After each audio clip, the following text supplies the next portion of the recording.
Welcome to the IPCPR Trade Show 2017. Let's go check out what's new in the world of cigars.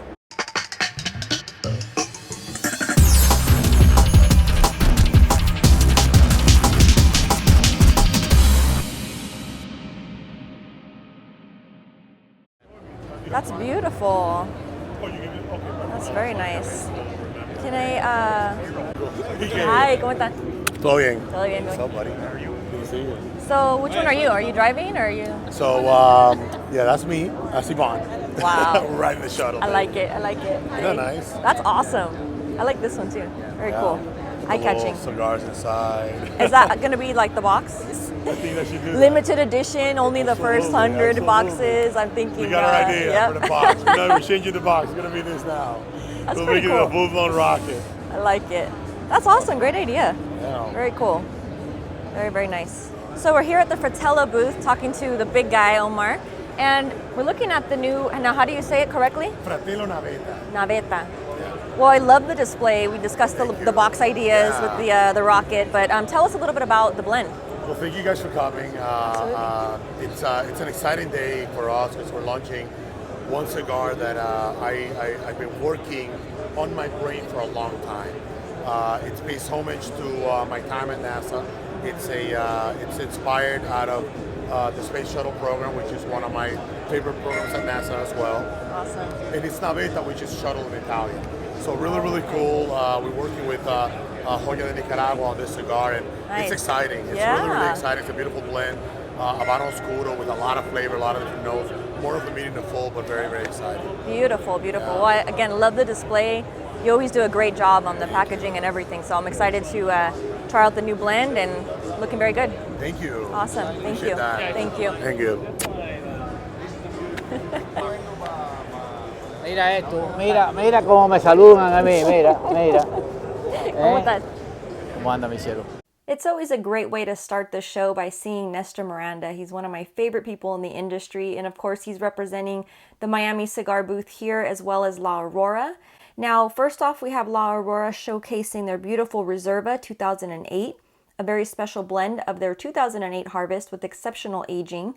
Next up, we have the ADN, which I actually did a review on earlier this year. They gave these out in the Pro Cigar boxes during the Pro Cigar Festival. It's honoring a special and unique process of making tobacco, one that is unique to the Dominican Republic and a very old technique. You can learn a little bit more about that by watching the review that I did.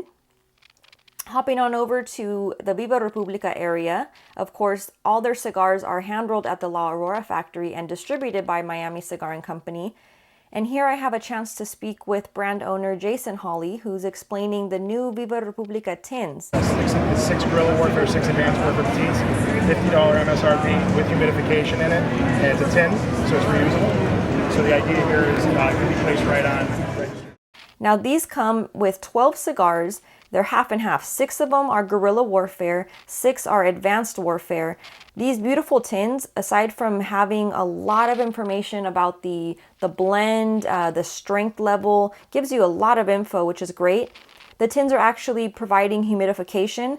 They have an only $50 MSRP, which is cool. And the tins, of course, are reusable, which is really great. Now hopping right over to the Villiger cigar booth, here I have a chance to take a look at the new Flor de Inclán and actually interview the master blender. The final blend, because there was some adjusting, right? Or you could tell me a little bit more about it. Well, as we explained before in all the media we have done, the Flor de Inclán was an old brand we manufactured before, but we were not satisfied with the result we had past years. So we decided to put it on hold and to fermentate a little bit more the tobacco we use and to make more complexity in the blend. And then finally this year with this Villiger we worked together and decided it's the time. That it was ready. It was ready. For the wrappers, we make extra fermentations very carefully, and I think we found very attractive. Yeah. Oh, you came out with a very good blend. I really like it. And but you know, basically it's a Dominican and Nicaragua mixer inside, and Ecuadorian seed in the wrapper. Okay. And you know, delicate crafted, Yes, specially made for try to satisfy. absolutely. Well, great job. You like it? Beautiful. I do like it. Yes, very much. And it's the 3 sizes that it comes in? This is 3 sizes. We have another size in the back for perhaps something special in the future. I see. Okay. And, Very nice.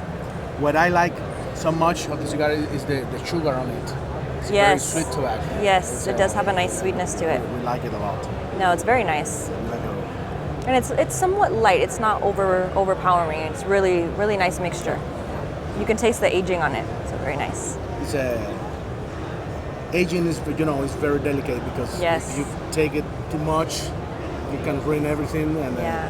but I think we done it. Yeah, absolutely. I agree. Very nice. Well, thank you. Thank you very much. We brought out the Aurora first 20 years. We introduced it with a Colorado wrapper. Okay. So same price point, completely different profile. Oh, yeah. Just Beautiful. beautiful, smoother, creamier, overall great cigar. Beautiful packaging. Thank you. I like the fields in the background. Yeah. Very pretty. That's actually a picture taken from the farm. Beautiful. And we're really proud to showcase all of our ratings. These are all of our printed ratings, what we've had Nice. so far. So, That's awesome. and then the CLE core line. As I said, we were trying to become a little bit more environmentally Yeah.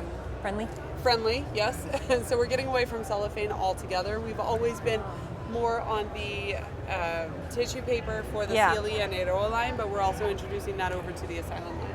So we repackaged just a little bit, including shelf talkers, packaging to That's the so colors, helpful, the Habano, too. the That's Connecticut, beautiful. and the Corojo.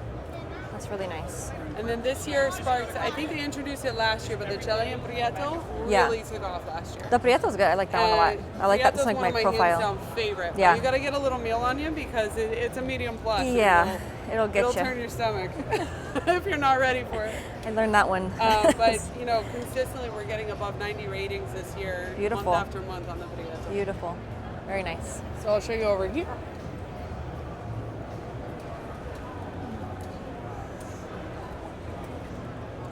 The Medulla Oblongata. Nice. 25 round, 25 box pressed. Super Higher cool. primings on the Corojo for the wrapper. 100% made in the Jamastran Valley. So everything from the eucalyptus box to the cigar, completely made Wow. right there. And we're planting the trees. So we are renewing and replenishing That's everything that we incredible. take. You'll notice we're coming away from the lacquer, so it's more Yeah. of a refined, environmentally friendly project as well. Beautiful. Beautiful. Very nice. And this is our new, I don't want to use the word toy. It's a triple cigar cutter, punch cutter. Oh my gosh. Oh, I love that. yeah. That is so cool. How fun. I think that sucker will spin for something like 4 minutes or so. Probably. Jeez, that's really neat. Yeah. So it's been a fun project. That's what keeps Christian busy while I Yeah. got all the other work to do. Somebody's got to play with something, right? He's got some toys going on. How fun. Very creative. I like it. Thank you. And so Now on to the new but ever so popular Kids on the Block, Micallef Cigars. They had a very impressive booth with an inviting and entertaining atmosphere. I had a great time just sitting back and enjoying some wonderful Micallef cigars. So sitting here at the Micallef cigar booth, and I'm getting a first-hand lesson on the beautiful rolling technique. So me puedes explicar un poquito de su estilo de enrollar esos cigarros? Nosotros, el estilo de... So I asked Abdel to explain a little bit about their rolling techniques. He tells me that their style of all their cigars was learned in Cuba, of course, and so they're using an entubado rolling style, which is creating small tube-like leaves, basically, with the tobacco. And again, that's Cuban style. They're also using a triple cap to finish all their cigars. So very beautiful and easy to smoke, but beautiful construction. Here I ask him how long he's been rolling. He explains that he learned as a child alongside his family and especially his mother, and that at age 16 he began working at the Partagas factory in Cuba. He's been rolling the entire time and says now he's 44. So quite a while he has under his belt, as well as his beautiful mother right next to him. He also states that they do everything by hand. They don't use any molds or any machinery. All of it is 100% handmade. He says this is important because it allows them to make a variety of sizes. So they do everything big and small, lanceros, everything and in between. They also make some really fun shapes as well, like baseball bats, golf clubs, things that are more of a novelty, but they do possess that knowledge again because everything is 100% by hand. They can just kind of make pretty much whatever you ask them for, which is pretty neat. Then I go on to ask about how many cigars they make per day. They say, of course, it depends on the size, and it started anywhere from 125 to 130 to sometimes 180, again, depending on what vitola in particular that they're making. And here I'm just conversing with Migdalia, asking her what her favorite size vitola to smoke. She enjoys the one size that she has in her hand here, but also enjoys lanceros. And I tell her, of course, that I also love lanceros. And then I ask her, you know, if when they roll the lanceros, if they're also using that entubado style. And of course, she says yes. All of the cigars that they make are using that Cuban technique of entubado style rolling. And again, they express that they do the entire process, everything from fermentation to the finished product that you smoke in front of you, 100% handmade. So it really does show through in the cigars that they produce. Every time you pick up a Micallef cigar, you're picking up consistent quality and wonderful flavors. So it was such a treat to sit down with them. No, ustedes, gracias por su tiempo. Muchas gracias.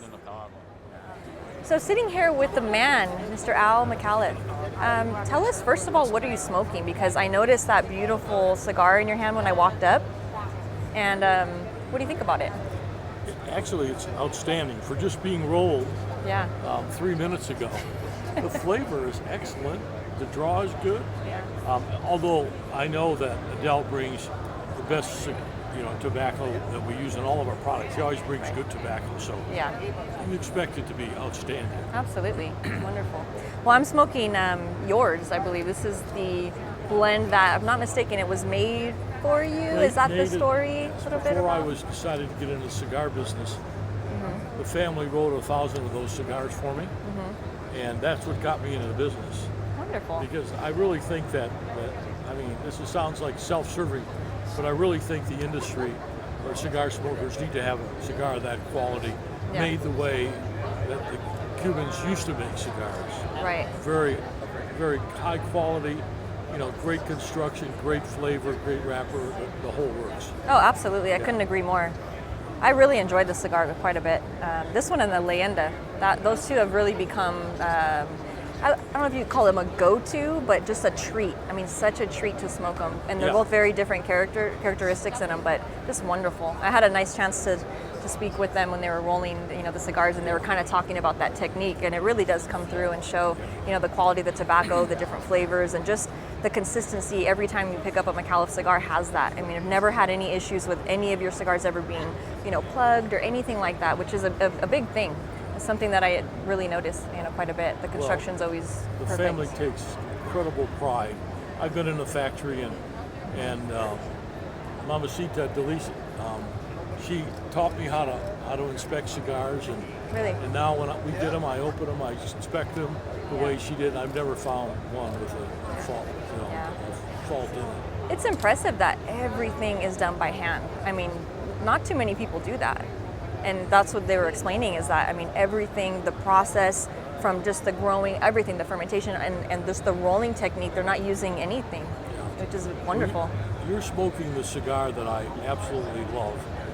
I only smoke it after I made my car payments because, because it's what's the right? You have to be dedicated to smoke that cigar. But the cost is well worth it. And I couldn't agree more. Yeah, really absolutely, is. absolutely. So back to the place here. What do you think about the show? Well, I'm very impressed with it. I like it. I think there are a lot of people here that are promoting the industry. I know what it costs to play in this game here, and I give everybody a lot of credit for dedicating that kind of resource to this industry. I'm in the automotive business, and the booths that we have are modest in comparison to what they do here. Oh yeah, it's very impressive. Your guys' booth is amazing.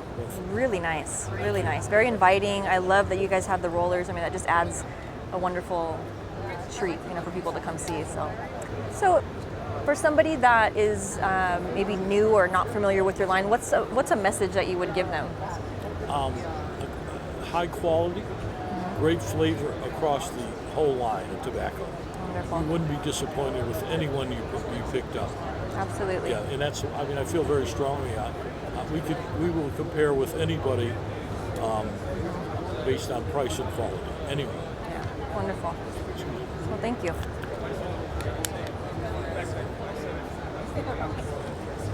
Well, cheers, Al. Thank you so much for your time. Well, my pleasure. Appreciate it. Enjoyed it. Okay, Rick, so tell us about the Amazon Anaconda, which, as I mentioned earlier, had the chance to smoke it, and fantastic. Yeah, I think so. It's the last cigar of the trilogy. So we started with the Amazon Basin, went to the Fuma Gorda, and so what we did was combine the unique tobaccos for Basin and the Gorda to one cigar. And this cigar is going to be the combination of that sweetness that you love from the Amazon Basin, but also some of the spice that we love from the Fuma. Very so nice. combined, it's going to give you that unique flavor from the Amazon Basin tobacco, but a little hint of spice with it. So I think it's a great cigar. It's a beautiful combination. Thank of you flavors. so Yeah, much. But it's up to the consumers, to the fans of CEOs to enjoy it. But working with new exotic tobaccos is fun. Yeah. And it's nervous sometimes, but I think the combination of the factories, the team that we're working with, produces a great cigar. They do. They really do. Yeah. And you guys always do a great job at the packaging and really the whole idea. Like the box is just eye-catching. It really is. I love we that. wanted Very nice. a rustic look because this is coming from the Amazon. Right. So dirty, filthy, kind of, just this is the Amazon we're talking about. Yeah. And so we just wanted to, if you can't go to the Amazon, bring a part of the Amazon to you. And that's a great the way to put it. We're Absolutely. How many different sizes is this one coming in? Is one. it just the one? Just okay, one great. Toro right now. Okay. So like I said, we sold out already. And so it's going to be in your shops in August. Okay. And we have one more launch of the Basin coming out in November. Oh, and nice. after that is done. And so if I was you, the fans of your show and all that, go in and seek it out, buy a couple, take it home, babysit it, and smoke it, and just enjoy it. Absolutely. Because we had a great time making it, but hopefully you guys are going to enjoy it. Yes, absolutely. Well, thank you. I appreciate that. Thank you so much. Thanks for doing what you're doing. You're doing a great job. Thank you so much for your time. Thank you. Thanks, Rick. Appreciate it. Okay, so talk to us about what's going on here with the Partagas. Yes. So this is a new Partagas 1845. It's a relaunch of the original blend that we had from 2012. Nice. But right now it's a different blend, different packaging, different design, different vibe. So it's the right time for us to appeal to a newer generation of smokers with these new Partagas. Yeah, very nice. Very, very nice. And so we have different sizes in each, or is it?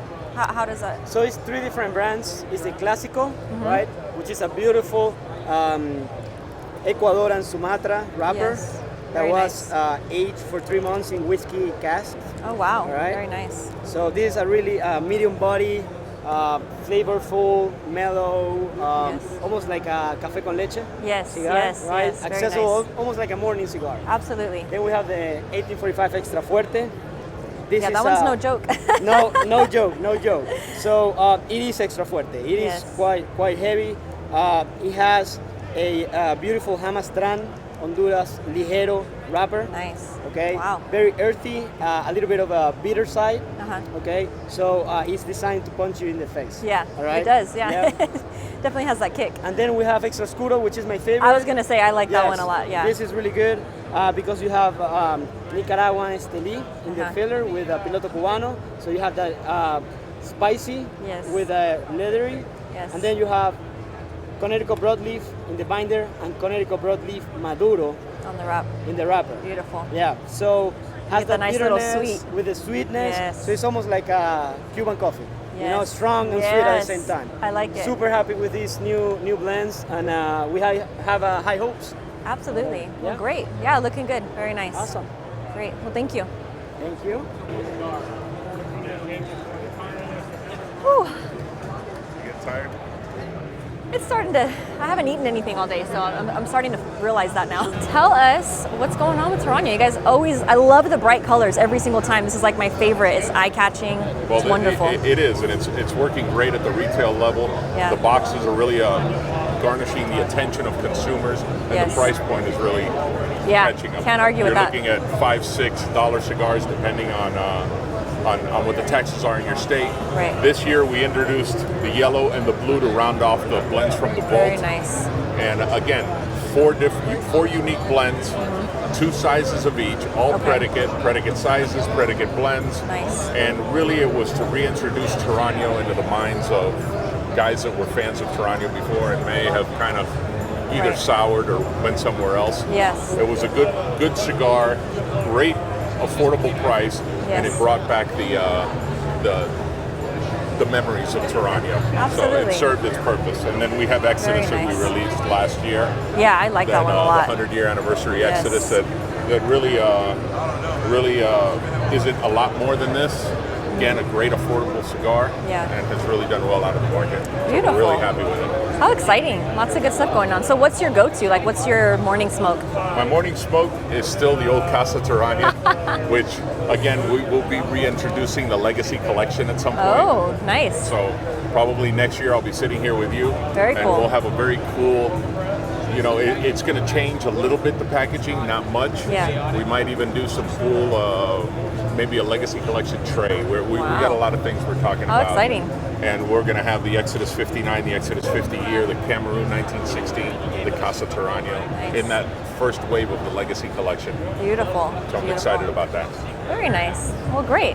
Well, it's always a pleasure. And again, I love the colors. I like the added color to it. So very nice. Thank you. Appreciate it. Good to see you. Hey, shaking. We hug, baby. Steve, you guys brought out the Inspirado this year. Had a nice party to introduce it properly last night, right? Yeah, that was a great event. Yeah, I think a lot of people had a lot of fun. And I had a chance to smoke this one, not the other, but this one was, wow. I mean, beautiful flavors on it, excellent construction. So tell us a little bit more about it, please. So yeah, this is our fuller line in the Inspirado portfolio. So what we wanted to do here is really kind of bring a lot of full body to it, a lot of spice. So we start off with a Connecticut broadleaf wrapper. We have a Ecuadorian Sumatra binder, and then we have filler from Esteli and a Seco and a Ligero. Nice. So you get that, you kind of get that typical, Maduro profile of a dark chocolate, coffees, and you get some spice from the Esteli filler. Yeah, it's a very nice balance of those flavors. And what sizes does this one So we have this one in a Robusto, a Toro, and a Churchill. Okay. Something interesting that we're doing with this wrapper is we've kind of through some experimentation, we've planted the plants in the fields a little bit farther apart to allow the sun to get to some more of the leaves, and so to grow a bigger leaf. We've also trimmed the bottom leaves, the sand leaves they call them, and then topped it a little bit lower than what we typically do. Really? And what we've found is that we get a thicker leaf, a stronger leaf, heartier, and it ends up being more sweet through the more Maduro process. I see. Very nice. Yeah, it really has worked it well for us, and we've got some great feedback. Yeah, it definitely stands out in the whole Macanudo portfolio. It definitely stands alone. I like it. This is more my type of palate, so I was really excited about that one. Excellent. Let's take a look at the other one here.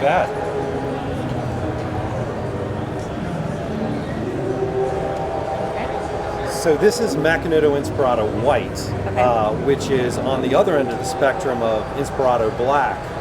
This is going to be more of a mild to mild plus profile. So we're starting with a Ecuadorian Connecticut wrapper. So, as you know, that shade region, the Quevedo region of Ecuador produces just some really beautiful leaves and tobacco. Very distinctive flavor too. So you get that creaminess, you get the nuttiness, but on here we've added Indonesian binder, which helps kind of give it a little bit of aromatic complexity, and then we have some Nicaraguan filler, as well as San Andreas filler from Mexico. Nice. So just a lot of flavor in kind of that mild to medium profile cigar. Very nice. Yeah, I haven't smoked this one yet, so I'm looking forward to trying that one out and seeing the difference. So very nice. Beautiful. Well, thank you. Yeah, you bet. Absolutely. What's the difference with the that's already been? So it's just yeah, the that's our packaging. Inspirato Orange. So that's the medium profile. That one is a new launch for us as well. We're offering that in a tube. We do Oh, I see. really Okay. well across our core brand in tubes. Actually, like 4 out of our best selling sizes in our large cigars are in tubes. Okay. So it just made a lot of sense for us to Yeah. offer that same, option in the Inspirato line. And what's the wrapper on that one? That's a Honduran Habano. Okay. Oh, very nice. Yeah, I like that pop. This is that nice, eye-catching. Very nice. Yeah, it's a great color. And It got is. a lot of compliments. So it's a on the shelf. You got the white, you got the orange and black. It really pops. It really does. Beautiful. Well, as always, you guys have a great presentation, and I really like it. appreciate So that. thank Thank you. you. No, thank you. Awesome. Jumping into it. Well, featuring today for the show is the Cohiba Blue. It's actually not a brand new launch. It actually hit the market sometime in the spring, and it's the entry-level Cohiba. It's I sort of joke that it's the Porsche Boxster of Cohiba. A very affordable luxury. Nice. We're talking price points, $8 to $10. Beautiful. Really, really nice blend. It's the same wrapper and binder. It's Olache San Agustin from Honduras. Okay. And I love the filler. Some beautiful tobacco from the island of Ometepe in Nicaragua. Yes, good flavor. Some from the Jamastran Valley in Honduras. And of course, you got the Hoyo de Cubana, which is a staple across the Cohiba brand. Nice. It's done exceptionally well. It's been one of the most successful launches that General Cigars ever had. Really? And certainly Wow. with Cohiba, yeah. Very the market nice. is Well, really, the color really was cool. responding. I like that pop of blue. Yeah, I got the box. I'm like, wow. Honestly, great. it's like yeah. when you first see it, for me it was sort of a shock, but Yeah. it plays well. People does. responded for it, and it's Yeah. been a nice sort of gateway cigar to get people into Cohiba. Yes. A lot of the long-time hardcore Cohiba smokers may not sort of gravitate to this blend because it's such a departure from what they're used to, but it's Right. done very, very well, Yeah. and we're picking up a totally new consumer with it, so we're excited about it. That's great. Wonderful. And how many different sizes is it? 4 sizes. We have the 4.5 by 50, which I don't know if you call that Robusto. It's sort of a Rothschild into a Robusto. Then there's a 5.5 by 50. There's a 6 by 52, and then 7.5 by 50. So 4 sizes. Really cool platforms. 22 a box. Nice. And again, very, very reasonable to get into it. Beautiful. Very nice. Been really happy with it. Awesome. Wow. Look at that. Exclusive, I guess I would say. Cohiba accessories package here. Yeah. Obviously a cutter and a lighter. The samples you see here are actually stainless steel, but the production run is actually going to be palladium. So picture that with twice the weight. Wow. Very, very That is beautiful beautiful. presentation. And it Actually, dispense. people that do you push. Oh, I thought it was a spin. Yeah, I know, like I know, I know. It's sort of Tricked a, me out there, huh? Yeah. There's Doesn't no have fuel, you- but it's going to be a triple gotcha. flame. Oh, okay. And the Wow. same designers of DuPont are doing this for us. Again, cast Yeah, it in has palladium. that DuPont feel to it. Cast Absolutely. in palladium, so very, very exclusive. Beautiful. Really love the action on the cutter. That is a good size on that. Yeah, again, picture that Yeah. with almost twice the weight. It's going to be really, really Wow, heavy. that And if is you notice, cool. you get both blades recessed and compressed, so it's not sort of a static bottom Yes. blade. Wow. Really cool action. Yeah, you get the little, you can adjust it really good in there. And Nice. the kicker with this, only 300 of these sets are being made. Oh. So it's really, really exclusive. So you gotta get out there. Retail on it's going to be about $720. So if you see somebody with this accessory, Yeah. they've decided to really go exclusive. They right? stepped it up, So, huh? Yeah. Very Really nice. excited about it. Beautiful. We love toys. So it's always, Oh yeah, always good. that's always fun. And in keeping with the luxury nature of Cohiba, this is the top of the line offering for Cohiba, the Macazar. Yes, that's Pound for pound, beautiful. my favorite cigar in the Cohiba range. Yeah. The It's a Macazar really nice name really refers to the wood. It's a very rare Indonesian ebony wood. Mm-hmm. We make the boxes out of that wood, and some Macazar humidor sell for $2,000. Wow. So as you can see, it's a really, really nice finish. Really, really cut of wood that makes the packaging, but also just as important, it's a really, really good cigar. Yes, very Rosado nice. Honduran wrapper. Beautiful. Connecticut broadleaf binder, which is a staple among the Cohiba range, with Yeah. Nicaraguan and Dominican fillers. It's Pound for Mama favorite. It's just a decadent cigar. Really savory. You don't like this one at all, I can tell. Yeah, no, I love this cigar. I love the Beautiful, yeah. packaging. Well, it goes well. It's like you kind of have to get a box. You got to get the cutter lighter. Yeah, you got it. Only well, if you're this the is a lot more elite. available than that. But sort of a good representation. We have sort of the entry-level Cohiba there, and the top-of-the-line Cohiba here, and of course a few things in between that we don't have shown here, but you guys are familiar with the line. So. Awesome. Very cool. That's it. That's what we're doing for the show. Beautiful. Thank you. Appreciate your time. Always good to see you. Thank you. Thank you. This is the strongest cigar that we sell in our portfolio. So AJ blended it for us. Oh, really? It's a Habano wrapper, 3-region Nicaraguan blend. So it's got Jalapa, Ometepe, and Condega. Nice. So yeah, it's just really, really full body. Very so. cool. But the brand itself, you know, Diesel's kind of this badass, irreverent brand. Yeah. So I wanted a blend that really delivered that. Nice. So we've got some cool packaging, folds up nicely. Oh, that's pretty cool. Let's show that out there. So 20 very cigars. nice. Yeah. 20 count. And all the cigars are between $5 and $6. Nice. So it's a really good price point. Brick and mortar only. A lot like my fountain stuff. Okay. Very cool. So yeah. So we got some cool hats, some cool swag we're doing. Yeah, it totally goes with the theme. Very, very cool. Yeah, so, you know, we've got, and this isn't going to be for everyone. It's for those guys that want that power. Right. But we have Well, it's a nice option. Yeah, so- definitely stepping outside of the comfort zone, you know? Right. Getting out So, there. It's and good. we don't play in this arena that often with Right. stream. So I wanted something that would fit the brand. Well, AJ came through then, huh? He came in. Absolutely, He's absolutely. quite busy these days. Yeah, he told me, he said, I gave you a really good cigar. I said, yeah, but you gave everybody a good cigar. So. Sizes, what is it? Sizes, so 5x50 Robusto. Okay. 6¼ by 52 Torpedo, and a 6x50 Toro. Nice. Beautiful. So, and you know, FDA predicate, so it's compliant, all that good stuff. Fun stuff with that. Yeah, absolutely. Beautiful. But yeah, I love it. It's definitely an after dinner cigar, but unapologetically different. Very nice. I like that. That's good. I was supposed to have my rings and my chains and stuff. I know, man. You gotta dress in character. Come on now. Absolutely. We're gonna have a tattoo guy over here giving you. Oh God, it's coming. I know. Yes. Gotta have next it. year. Yeah. I'll expect that. No doubt. Awesome. Well, thank you. Appreciate your time. My pleasure. Always Good to see you.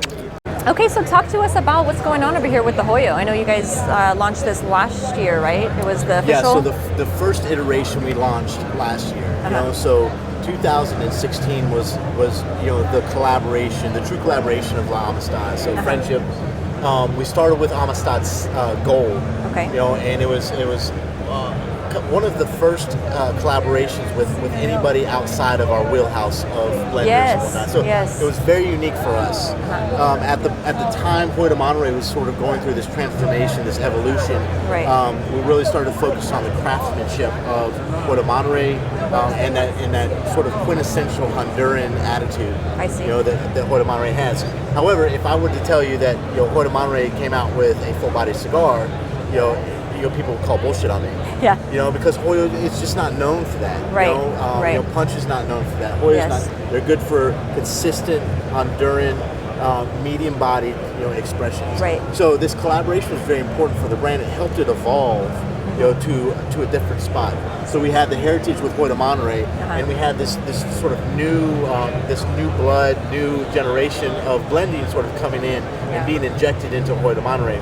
And La Amistad. It's a great way to put it. I like that. Yeah, so I mean, it really is a beautiful story, right? So, fast forward 2017, we have the Amistad Silver. Utilizing the blends that AJ has. This one in particular is a predicate blend.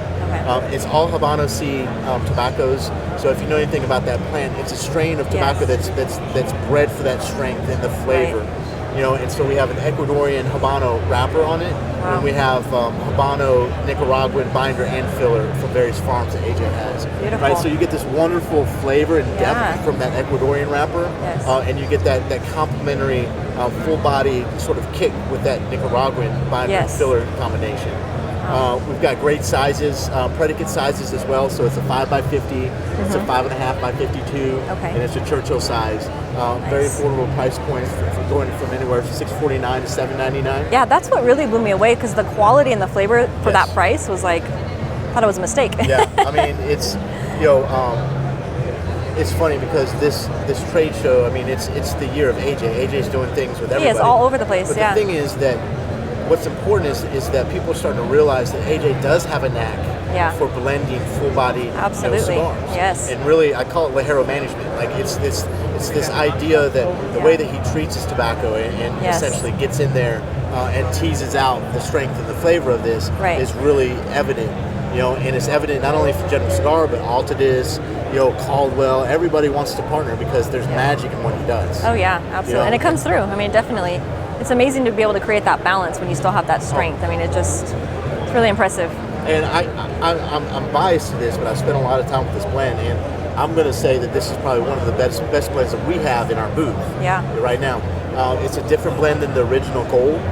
It's a higher priming wrapper, right? So it's darker, it's richer. It's more Maduro quality. Borderline Oscuro. And that combination of Ligero tobaccos that he used really does give it a different profile. Very nice. I would say I would put this on the medium to full side. Wow. But definitely full flavor. Nice. I'm excited to smoke it. I actually haven't smoked this one yet, so really nice. Let's Beautiful. go ahead and put that out. And let's get That's such a sin. I feel bad. All right. But no, I will. I encourage you to. I'll steal one to do that. Beautiful. Well, thank you. Let me just take a little smell here on the foot. Nice. Yeah, it's beautiful. Awesome. Well, thank you. My Appreciate pleasure. it. Thank you so much. Very nice. Enjoy the show. You too. Don't work too hard. Okay, so Yuri, talk to us a little bit about the beautiful collection behind us here. Very nice. Well, I'm proud to announce this masterpiece. This is a collaboration project that we made together with Ernesto Perez Carrillo. He was the one that picked the blend. Of course, with some help from the factory. Right. But he was the one that selected the final blend. Beautiful. Yeah. It is a nice project, and the blend is spectacular. It's a combination of strength and flavor at the same time. A little bit of peppery because of the wrapper we use, the Sumatra from Ecuador. Oh, nice. We also use Nicaraguan binder and filler as well. Oh, so very it's a nice. spectacular blend. Yes, yes. Oh, very nice. And how many different sizes here is it coming in? We have 3 different front marks. Okay. We have the Robusto size, which is the 5.5 by 54. Okay. We also have the Torpedo, which is 6 by 54. Okay. And we have the Presidente, which is 7.5 by 54. Wow. Yeah. Nice. That gets your attention, huh? The No, it's Presidente. beautiful. Beautiful, beautiful packaging too. Yeah, the packaging is completely new. As you can see, this is a very delicate box. Yes. It's like going back to the original color of La Gloria Cubana. I was going to say, it has a vintage feel to It's it. a vintage feeling. And Beautiful. Ernesto and the whole General Cigar are very, very happy with this project. Oh, well, very It's going nice. to be a full-time project in the market as well. Oh, okay, good. Very nice. So- Do you know when this starts to hit the stores? Right away? In 3 days. Oh, okay. Excellent. In 3 days, we are Very ready nice. to deliver the product to our Beautiful. consumers. Oh, very good. Yeah. That's excellent. And what was the price point on this one? Between $7 to $9. Oh, good. That's that, good. Depending on the size of the Yeah. cigar, but it's very affordable. Yes, compared absolutely. to others. I expected it to be much higher with the packaging like that. Very nice. Yeah, but Yeah. we put together a big group of people Yeah. working with the blends, with the packaging, and we reduce the price in order to accommodate that to the market. Makes a big difference, so that's Yeah. good. Very nice. Well, thank you. I appreciate it. Thanks for your time. Appreciate that. Thank Always you. good to see you. Thank you so much. Thank you. Take care. All right, so we're here, IPCPR 2017 in La Sirena cigar booth with La Sirena Gypsy. Yes. The new face of La Sirena cigars. Get used to this beautiful mug. We You're going to be switched the seeing blonde her for a along. brunette. Yeah, I like it. We It's have more very fun. nice. This is true. It's told the opposite, but I It's, just it's an arguable statement, but It hey, is an we'll go with it. arguable We'll go with it. That's fair. I got blonde tips, so. You do. I like your ombre. I So- had an ombre. You did. At one I missed that. point. It was like years ago. We are both smoking the La Sirena Light. We are. What can you tell me about what you're smoking? What's your experience with, like, I'm gonna put you on the spot right now. Okay. So, what do you think about this blend? Like, is this like your morning blend? This is your... definitely a morning like coffee during like first waking up, first cigar of the day blend. I like that. I like that style. Yes. It is. I agree with you. I actually like this one with a cup of coffee in the morning. Exactly. It's a good wake up. It doesn't smack you in the face too hard, so it's really nice. It's very light and Yeah. smooth and just good flavors. Yes. Very yes. nice.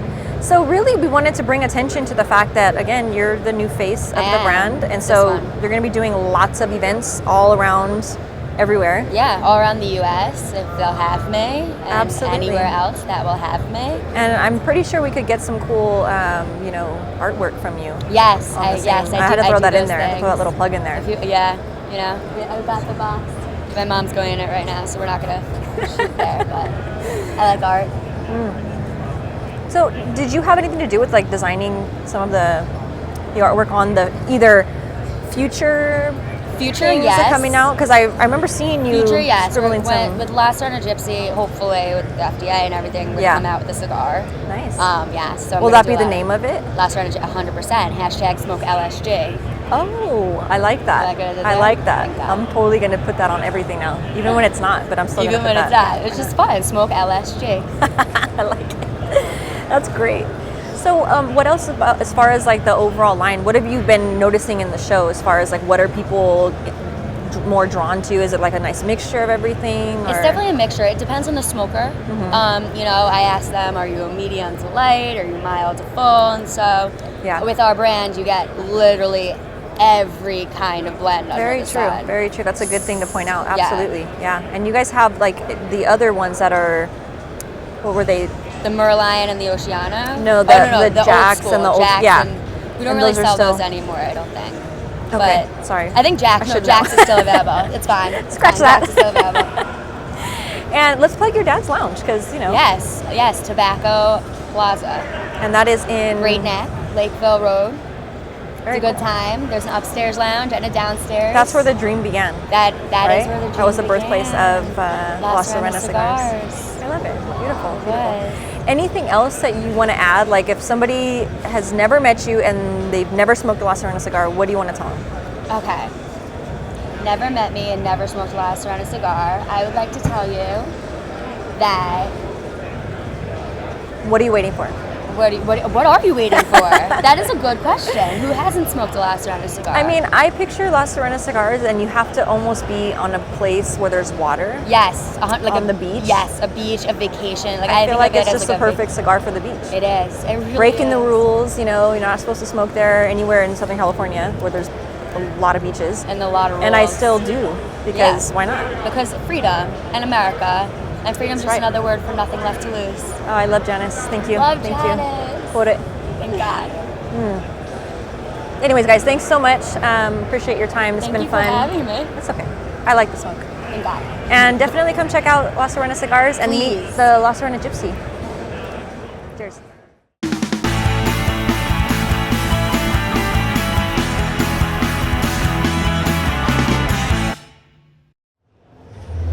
So here today with Chaim of Cigar Oasis, who is celebrating 20 years as a company. Congratulations, what an accomplishment. Thank you very much. Yeah, 5 years for me, but the company's been around since 97. Al started 20 years ago. Beautiful. And you guys had a wonderful, cocktail celebration last night, which we were honored to attend, so thank you for that. Thank you.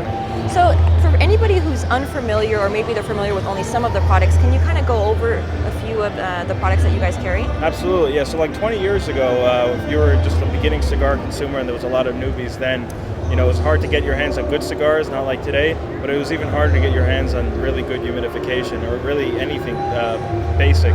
You had really subpar foam and passive stuff that would jump around anywhere from 10 to 15% off.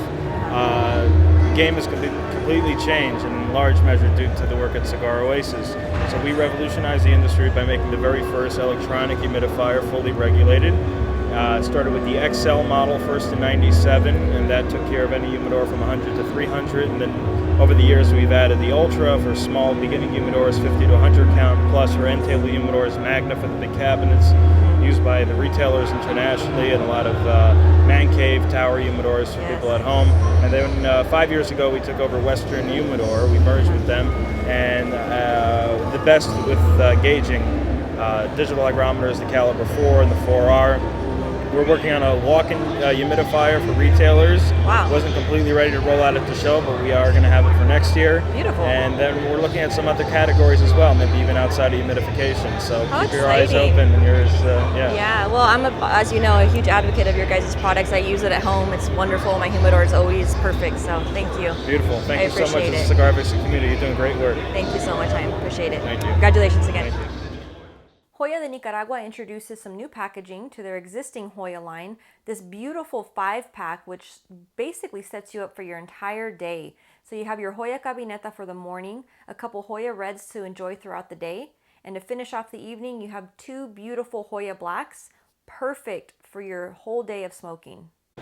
So here with Mr. Richard Dufay, and he is representing Cigars for Warriors, and it's such a wonderful program, but for anybody that's not aware of all the amazing things you guys are doing, can you please explain to the general public, what it is you guys represent? Be glad to. Cigars for Warriors is a nonprofit 501c3 organization that was organized by Storm Bowen. The purpose of providing the most requested item that the troops overseas in harm's way want, and that's cigars. We don't send them to Italy, Japan, Germany, where they can go down the street and buy them, but to the folks that are out there on the front line. And so every month we send close to 10,000 cigars a month at a cost of about $4,000 to $6,000. And that's all volunteer. We have stores around the country that act as collection centers. We have about 150 volunteer representatives that we call event coordinators who organize and work with the stores, and we're always looking for more. Absolutely, yeah. Now, if somebody is watching this at home, how can they donate? Other than going to a local brick and mortar, is there any other way? Yes, they can donate by going to our website, which is www.cigarsforwarriors.org. Okay. And then there's information on the location where to send them to. Okay, beautiful, beautiful.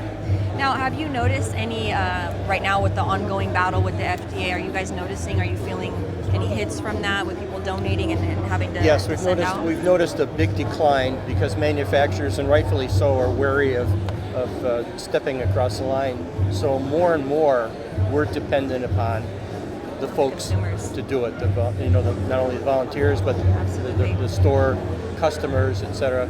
So we encourage when they have an event to ask their customers, bring in your cigars from your humidor that you don't want, and let's donate them to the troops. Absolutely, or buy 4, throw an extra one in and send it. Absolutely, what a beautiful cause. Yep. I had the opportunity with Storm one year to meet a gentleman that had just returned from doing, I believe, his 3rd tour. Oh my. And he was saying that, that was the only thing he looked forward to, was just to be able to light up a cigar and kind of take a moment to remind him of home. You know who requests them a lot is the chaplains. And the reason is it's an opportunity to get the guys to sit down and open up. I can't pay the mortgage. I haven't seen my new baby. My wife had a baby. Or my girlfriend is thinking of leaving me. So it gives them a chance to unwind, to talk, instead of building up that stress. Yeah. And the guys love coming in to unwind at the end of a day and say, thank God we made it today. Oh. So it's a great way to do it. What a worthy cause. As a father of a Marine, I'm so devoted to helping these guys who are out there in harm's way. God bless your son and son, I imagine. Son My or daughter? son, yeah. Okay, thank you.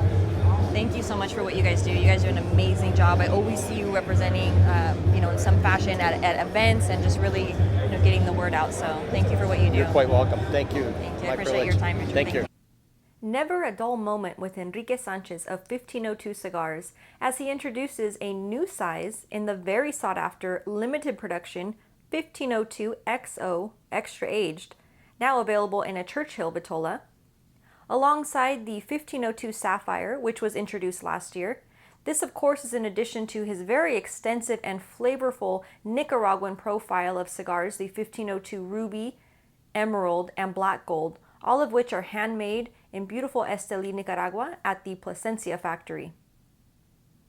It's always a pleasure sharing a smoke with Enrique. And remember, it's not a cigar, it's a 1502. La Vida Havana started in Saudi Arabia. I have some private lounges that I'm a partner in. So I started creating custom blends, primarily Cuban, because as you know, outside of the US, 99% of what they sell is Cuban. Yeah. So I started making Cuban blends. Then I bought into a factory in Costa Rica, and I have 3 blends. I have a mild, medium, and full. And, so I have a mild, medium, and full across 7 different vitolas: Robusto, a Toro, a 6x60, Lancero, Churchill, a Corona, and a 62x4. Nice. Originally I started with three sizes. Didn't want to keep it too complicated, but before August 8th of last year, I brought in the other 4 sizes to get them in under the wire. Right. And this one I was surprised is a very big seller. It's a little nub type thing, Yeah. a 4-inch. Those seem to be pretty popular now, people that don't have a lot of time or in some of those colder regions. It's very popular overseas, but I didn't think here was going to be as popular. Yeah. And as the bands, you can see there's a little different coloration. This is a Connecticut shade, Ecuadorian. It has the tan color. The Colorado, which is my medium blend, it's got a little brown, and the Maduro has got the black band. So instead of putting a second band or something else, that's how I did that. Very nice. And now working with Jim through one of his other companies, now they're distributing the not only the full LH line, but now with the new La Vida Isla that he'll be. Yeah, love the name. Beautiful. Great collaboration. I like that. Yeah, Excited to try it. Jim's a great guy, and he loved the cigar from years ago, and I kind of tailored to his and got his feedback and tweaked it out, got it to a point where I think it's good, but smoke it. It's a very slow burner. Again, give it that first 1/4 inch because some people go, well, once you get past it, it opens up and has all the different stuff in it. Beautiful. Great. Well, thank you. All right, thank you. Always Appreciate love to see it. you. Okay. Thank you. It's hard to keep up with AJ Fernandez and all the delicious blends he creates for both his own portfolio as well as many others in the industry. This year, AJ introduces the New World Puro Especial. Of course, this is a follow-up to the original New World. This one is a Maduro featuring all Nicaraguan tobacco, of course grown by AJ himself. Medium-bodied, beautiful balance, wonderful flavor, medium to full on the profile. He's also introducing the Enclave Broadleaf. It's a bolder follow-up to the original Enclave. This one, of course, is featuring a Connecticut broadleaf wrapper and then AJ's own Nicaraguan binder and filler to create, again, a very full-flavored, wonderful, robust cigar, a must-try. Stopping in for a hug and a picture, as well as an update with Raquel and Hostos at Quesada Cigars. We'll let Hostos tell us what's new. For the show, we have the Quesada Reserva Privada. Beautiful. We're doing the Barber Pole this year, which is a wrapper of the original Connecticut Reserva Privada and the Reserva Privada Oscuro. Okay. We merge the 2 wrappers, and then we have the same blend now. Beautiful. It's Pennsylvania tobacco and the tobacco from 24 years ago that Manolo had in storage. Oh, wow. Nice. So we did that with and we also released the Coup d'etat line, which is the Molotov shape. It's shaped like a Molotov cocktail as well. Love it. And the Howitzer in the 6x60, and we also have the Daga. Okay. This is a line that we did to fight against the cigar rights and the FDA and all that stuff. But it's I like something it. on there. That's awesome. Beautiful. We also have the Casa Magna line that we always do. Domus Magnus, the Casa Magna Colorado, the new Jalapa Claro that we did last year as well. It's a little bit milder than the original Colorado line, but we got that range of smokers and like something a little bit more mellow on it as well. Very nice. Always a nice presentation. I love this size. Oh yeah, it's very nice. The Tiberian. Yeah, very nice. We also are doing the Oktoberfest line again. Brand new this year. We did the white band this year, so people know the difference between the blue band last year. We tweaked the blend a little bit. It's 100% Dominican as always. Different crop year. Okay. And we also have the Nicaragua lines that we do at Plasencia Cigars. Oh, very nice. They come in a little house. We call it the triple box house, and that's brown house is a figurado. Okay. And we Are also these 2 different wrappers, or no? It's just the no, lighting? yeah, it's Oh, the same lighting. wrapper, same blend, just different sizes. as Okay. well. Beautiful. Where's the Manolo 70th? Let me see here. There we go. Manolo 70th. We did a cigar for Manolo's 70 years. Yes, I smoked He it. blended Very this- nice. Oh, thank you. Yeah, really nice. He blended this by himself. We give him all the credit as we always do. Everything was done by him, and he's very happy with the cigar. Yeah, it's very nice. Yeah, it's Very done balanced good and for very the show. good flavor. That's Beautiful. basically what we have new for the show. I love it. Very good. Thank you. Lotus had a lot of fun accessories to see, so sit back and make sure your stogie's lit, and let's see what new toys we can find. Black Label was like a collection under Lotus. Okay. So now we're merging the 2. So all the new stuff on Lotus is under Lotus. So this is the 3rd flat flame that we've brought to the market. Does it come up on its own? Yeah, no, you have to flip it. And then it's a push button. Oh, that's nice. It is very nice. This is a unique technology, that flat flame. People love it. It gives you like the paintbrush effect on your cigar. Yeah. Oh, that's we really have nice. it in 5 different finishes. I like that it's heavy too. Feels really nice It quality. retails for 120, so it's Okay. most expensive black. Oh, I like that matte black. Really nice. This one we've had for a few years. It's a beautiful piece. Look at the details on it. Yes. But then this is unfinished this year. So it's the Apollo double torch with the angle flames. You guys have used this one for somebody. You made a special for one of the manufacturers, maybe with this one. We do a lot of I want to say I saw this like earlier. We do a lot of custom programs. Yes. Beautiful, yeah. I And like that that is a flame. very a nice engravable piece. So that's a nice the way that it forms that. Yes. Beautiful. And it's got the punches on the side, so that's quite unique as well. So you slide it down and you get your punch. So it doesn't flip, it doesn't move, it's very sturdy. Yeah, really nice. Then That one retails for 100. And it has the measure right there. This one is a fusion, single action. So you just press down. It comes in 4 different finishes. This one's neat. It's big, it's heavy, but it still has a nice grip. And it has a punch. It does have a punch. Yes. Okay. Nice. This is nice. Solid. Very nice. This one is the Kronos. We had it last year, but on a diamond cut finish. So this is smooth. It's nicer. You can just hold it in your hand and squeeze it. I like that. I don't like when you have to you pop can that. only squeeze it and it works perfect. It's a triple torch. It also has a flame punch. A punch on there? 4 finishes. Classic. Nice. And this one is a CEO. You have to flip it open. It's triple torch. It's got a punch. It's got the window, the nice grip. And we've been playing around with these distressed antique finishes. Oh, and they're doing great for us. Very People nice. like that they scratch and you don't notice. That's true because then when it's when it's all They shiny, always you look notice nice, it and it's We hadn't had punches in a long time. Now we do in both lines. Okay. So this one is really nice. Feel it. See how it stops. It gives you like 3 levels of depth. Oh yeah. Okay. Nice. Good little keychain. 3 different. Oh yeah. I like this distressed one. It's pretty cool. Yes, it's very cool. So it was like a nice little set. Very nice. So that's all that's new for Lotus Black Lake. Beautiful. Yeah, very nice. Thank you. Thanks for showing me. Absolutely. Can I put some of these away? Do you want to see the vertical? Sure. Yeah, absolutely. One is called the Thunder, $29.99, single action, triple torch. It's got a punch as well. Retractable, which people prefer. Big window, big tank. This one also in distress finishes is a Conquistador. Single action, 4 flame. Oh yeah. Metal housing, retractable punch. The big adjuster, flame adjuster, which makes it easy. Very nice. Big window. And these are the 3 finishes.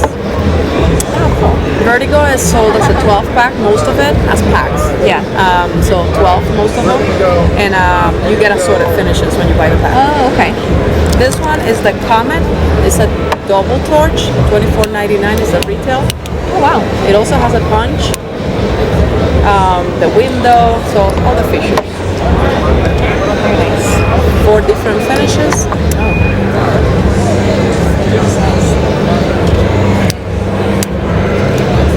This is a Tron, and the Tron is the unique feature is that see how all the front moves down, slides down when you're finding it. So it's cool. That's it's a neat. double torch. Also with a punch. Also retails for $24.99. And it comes in 3 different finishes. Very good. Metal housing. This one is also quite unique. You got the crackle black with the iced tank, big tank, see through. The flames are lined, so it kind of gives you the same paintbrush effect when you light your cigar. It also has a punch, and it comes in 4 different finishes: DMT, distressed, and that. This is nice. And it's only $19.99 retail. Oh, really? That's good. Wow. Yeah, I like this. It's very sleek. Yes. Then this is another unique piece. This is a table top, but people still use it in their pockets and carry them around all the time. It's a single torch, but very powerful one. Yeah. So it will work on your cigar. You can put a chain, you can key it down to your bar, to the table. It comes in 3 finishes, retails for $29.99, and it sells as a 9-pack. Oh, okay. Nice. Yeah, it's got some power to it. Yeah, it is powerful. Very nice. The Chancellor, this is similar to the Conquistador, but it's plastic housing, so it's $19.99 with a retractable punch as well. The window, the 4-flame single action. So another nice piece. This one's $19.99. And then this one again was how much? $24.99. That one. Oh, okay. All right. Yeah, so it's basically the housing that's different. Great. Another $19.99 piece, triple torch. You have to open the cup. It's got the punch, it's got the window. It's nice and metal housing.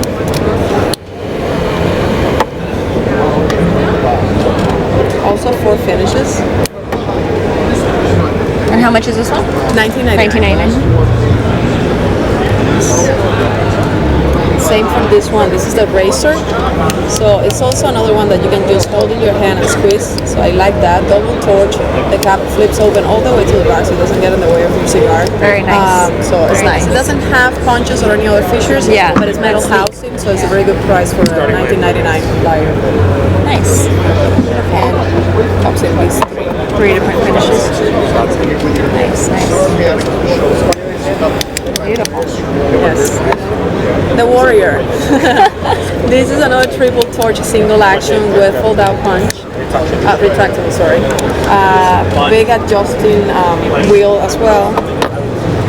Another, well, that one retails for $14.99 actually. Oh, wow.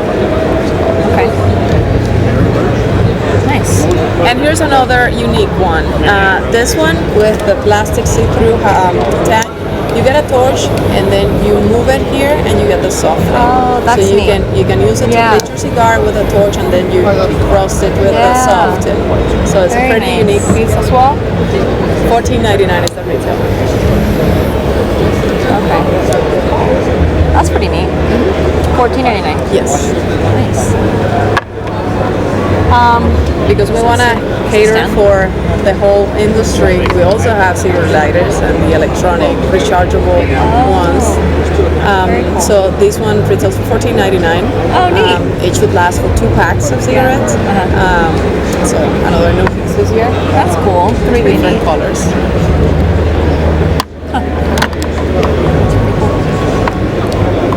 Nice.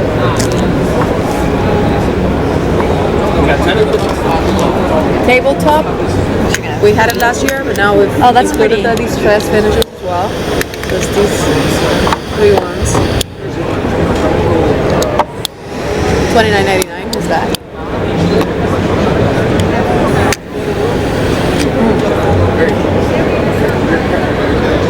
That's the window? Yes.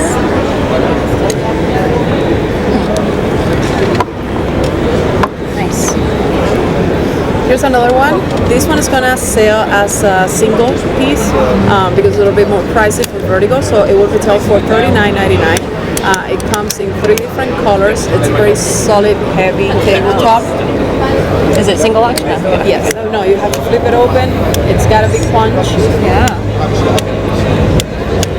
That is solid. It is. Nice.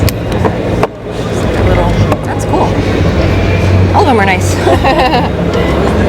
We also have this, which is perfect for like liquor stores, and we sell for Total Wine, and so they buy this piece a lot. It got the corkscrew, it got the bottle opener, and now the cutter. That's a great little piece, actually. It is. Every time we travel somewhere and I bring wine, you know, you're like, oh, I forgot to get an opener. The wine or the beer and then the cigars, and so you have That's it all. Great. Very clever. That's gonna sell on clamshell, so you can always put it at the register, close, and Really sell nice. a lot of those. $14.99 is the retail. Nice. And we have the Shiver Punch on the Vertigo line. $14.99 retail. Very nice. Cool. I'm saying, put 3/4. Okay. So that's all that's new. Oh, and this ashtray is a die cast. Yeah, I was Very noticing heavy. that. That's It's really not nice. gonna blow away. Yeah. It's not gonna rust. So it's a really nice piece too. I really enjoyed stopping by and having a smoke with Robert Holt of Southern Draw Cigars. Come have a listen to our very fun and informative conversation. I know it's hectic around this time of year. It's such a process, right? The media side. Yeah. Because I have a running list, but people's contact information changes. Yeah. Members of the media change, and it's tough to follow. I You hear know, ya. it is. And we're trying to get a process where different members of the media get different parts of the release, right? Some Yeah. Robusto, some Toro, some Bordeaux. Yeah. Some we want to, hold out and wait for the next 6 or 8 or 12 months. You know, to kind of keep it fresh. But we miss some beats too, but it's still it's shared tonight, doing that side of it. Oh, So yeah. it's really tough to do it, but we're trying to get better at it. Yeah. No, I hear you. We No, love to share. I mean, it's fun to share. Well, you guys have a great product, so it's Thanks. and a good story Appreciate too. it. So Appreciate it. Yeah, yeah, that yeah. also that always adds to it. Really, that one was about the story. The message in that cigar. Our first blends and everything we were doing were more about survival and our transition in life from other things that we used to do apart. And now it's all about our soul and our salvation, our friends and our family, and really paying respect to those people with what we do and how we do it. Absolutely. So that was really the beginning of that. And then, of course, Jacob's Ladder, that's my son as well. So it always has the biblical reference and, and still the plant, the mentality of it, but there's a message behind everything we do now that we want the message to be clear as the cigars. We know people enjoy the cigars. Yes. But the message to us is key. Absolutely. Oh, wonderful. What is the details on this one? What I guess we could start This with. is an Ecuadorian Connecticut, of course. It's got quite a bit of age. It's almost 10 years old now. Wow. It's a blend that we worked on for about 3 years. Obviously, as everything else we do is with AJ. It is a Nicaraguan Habano. And then it has a little bodega jalapa, but it also has 25% Piloto Ligero. Oh, wow. And that Piloto, it's about 7 years old. You'll notice it kind of has that quintessential aroma and flavor of an old classic Cuban because you spend enough time and smoked enough. It does have that, as you open an old box of Cubans, that aroma that only comes from PDR tobacco, and that's kind of a secret in that. But it's domesticated Nicaraguan Ligero, but it gave it a different flavor profile. Very nice. Connecticut for me is tough because I'm not a big Connecticut smoker. It is. I'm the same way, so I'm always impressed when I find one flavor. that's I want some strength. I want some aroma as well. Yeah. The Quick Draw Connecticut was my first try just to see, and it did very well for it. Yeah. It is still doing very well, but it's in that classic, small format. Yeah. Petite Corona, short Panatella. We are in September launching all the Quick Draws in a Corona Gordo.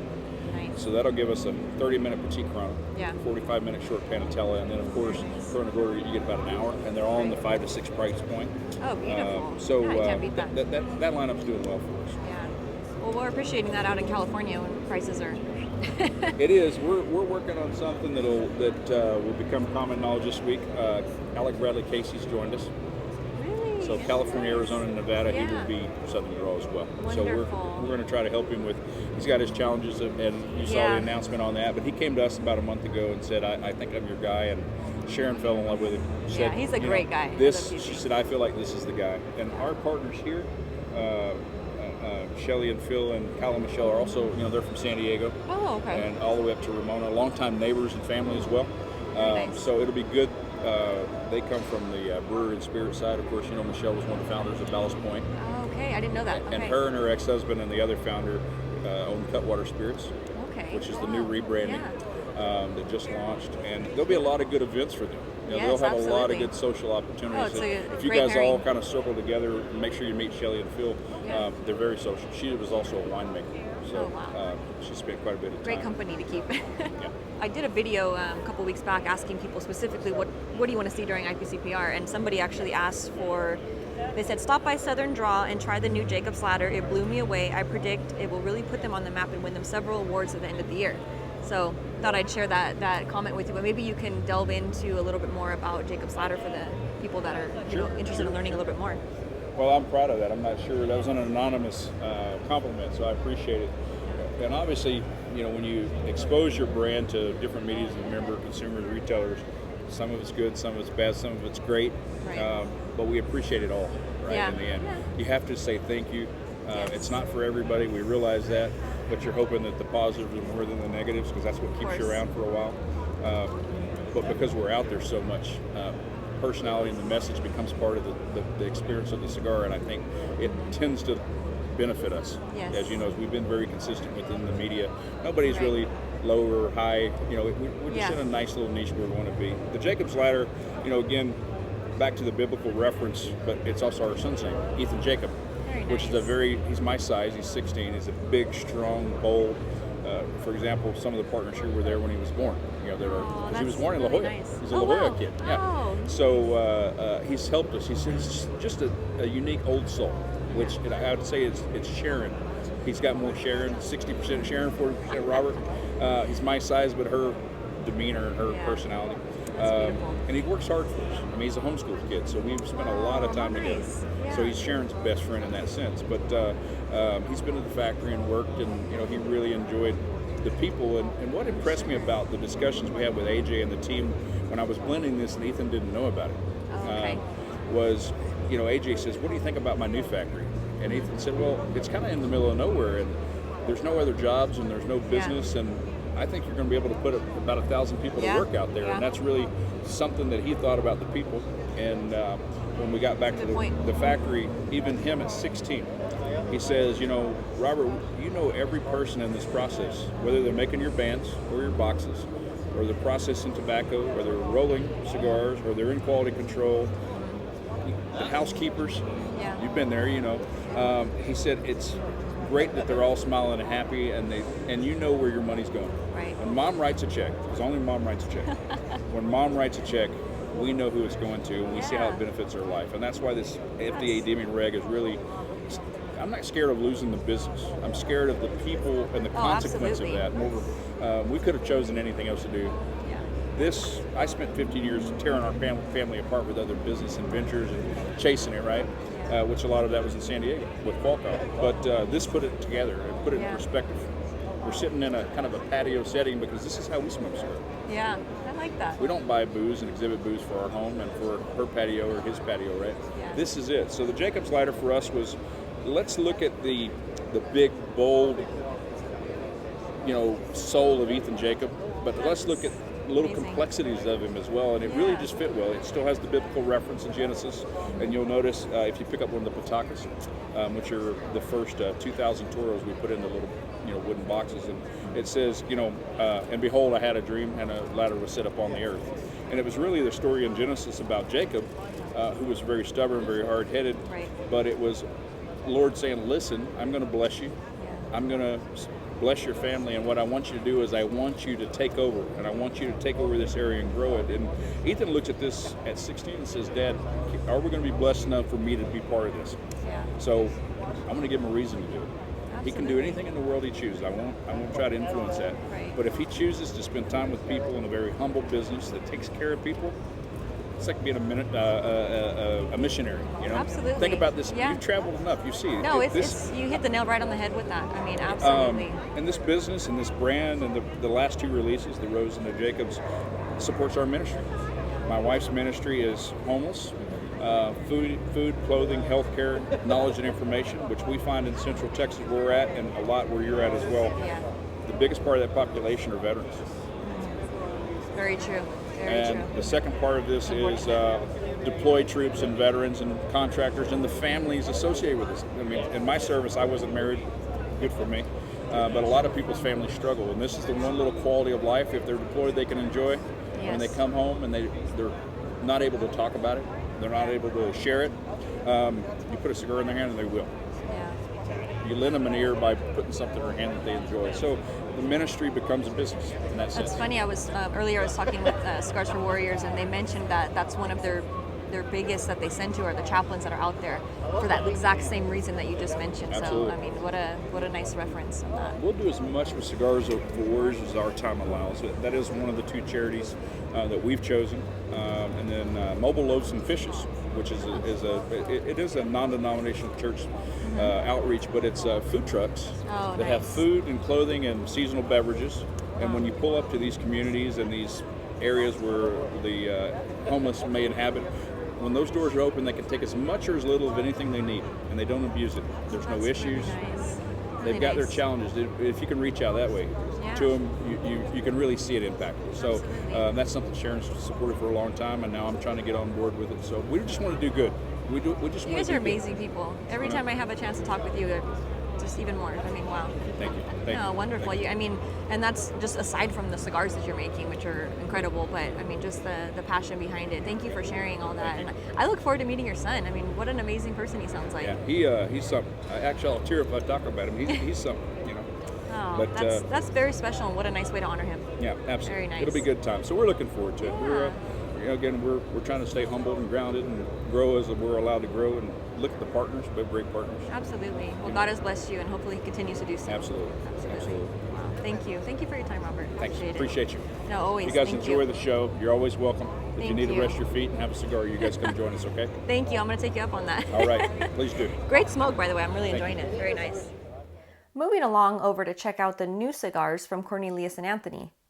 First off, we have Señor y Cigars, a passion project of Stephen Bailey's, which, true to form, has unique and beautiful artwork, which in this case was drawn from an actual picture of Stephen Bailey's dog, Oscar, who has a nickname Mr. Sugars, or as they call him in the factory, Señor y Cigars. That image, or did somebody draw that? Or This was drawn. That's incredible. This was drawn, yeah. So we took the picture. Courtney took the picture of me holding Oscar one day at the office, and we discussed it. And I was like, I want to do something with this. And she went to the illustrator, and he did, and I was like, oh, that's so That nice. is, I love that. It's You so know, and then we made the brand behind. This is a very rich and sweet flavored cigar. It's absolutely decadent. It's featuring a beautiful San Andres Mexican wrapper, a U.S. proprietary binder, and Nicaraguan filler, available in 4 sizes. And the price point on this one is starting at about $9.15 up to $11.55, of course, depending on the size. Followed by a second new release, the Ariel, with an Ecuadorian Connecticut wrapper, U.S. proprietary binder, and Nicaraguan filler. Price point is starting at about $8.75, going up to $10.75 depending on the size. This here is, you're not going to find another Connecticut like this. It's a lot of flavor in this cigar. Nice. Both of them are made at Eric's factory, Lazona.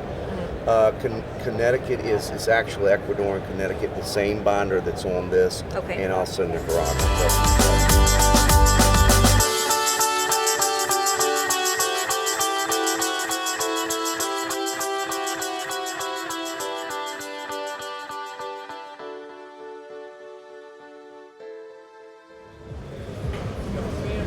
Well, it's a pleasure to be here with my good friend Nick Milio of Foundation Cigars. I'm so excited. Like, I love everybody, but I absolutely love coming here because, one, your booth has an amazing playlist going on. We got to keep it popping. The artwork is like, I mean, every year it's just like, wow. It goes from being amazing to like a whole nother level. Not to coin the phrase, but hey, We're trying to take it to that next level. I hear so you. It's exciting. My friend Jay Williams did these amazing 3-dimensional art pieces. Absolutely that are amazing. very unique, I think. Beautiful. Yeah. I mean, just a lot of detail. does- I can't wait to go around and really look at each one. So. Yeah. It's a show, so we try to, we know people are coming from a long way, so we want to put on a show. Doing it right. And trying. Well, I'm excited to try this new one. In fact, I'm not going to be shy here. I'm going to go right ahead and light up the. Now, say the name. High Claire Castle. Okay. It's kind of a surreal project. And I'm going to switch up now. So Switch it up. You don't have a lot of lights. True. Sometimes I get this light reflection that Do you? triggers a headache. Oh, no. Can't have yeah. that. We need you functioning all week long. And then the only thing that cures it is a pitch dark room and a lot of sleep. And Wow. That's not happening this week. Not happening. Definitely. So High Claire Castle, it's kind of a surreal project. I'm still in awe of it. A friend of mine, Adam, from Connecticut, owns a moonshine distiller called Onyx Moonshine. We've been friends for some time now, and he's working on a scotch with a gentleman by the name of Lord Carnarvon, High Claire Castle. Love the name. 5,000-acre estate. He's the godson to the Queen of England. Jeez. Right. That's really neat. That's really neat, and it's where the show Downton Abbey has been filmed. And so Adam talked to Lord Carnarvon, and we met and became friends. And he came down to Nicaragua, very much into agriculture and farming. So he's very down to earth, you know. We hit it off instantaneously. And when he saw Nicaragua, and when he saw seed to smoke, the process, he was blown away. And you know, I had been working on blends, and when he started smoking the blends, he was just in love. And Highclere has a very old history of smoking cigars. There's a smoking room and the library that was custom. After a meal, we went and smoked a cigar. So when I learned about this also, I started geeking out, and I said, guys, you know, is there any archives of you know, anything cigar? So they had the archivist at the castle dig in, and they found the old documents to the Partagas factory. No way! Wow. His great grandfather discovered King Tut's tomb with Howard Carter, with cigar in hand when he discovered it. It's crazy. How do you find, like, your stories with, like, every one of your lines have, like, this deep-rooted historical tie, and then, oh my God, I'm always blown away. You know, to be able to use the box as a canvas to bring forth, you know, art and brands has been amazing for me. You know, since 2003, I've been pretty invested in the production aspect and the, you know, blending tobacco.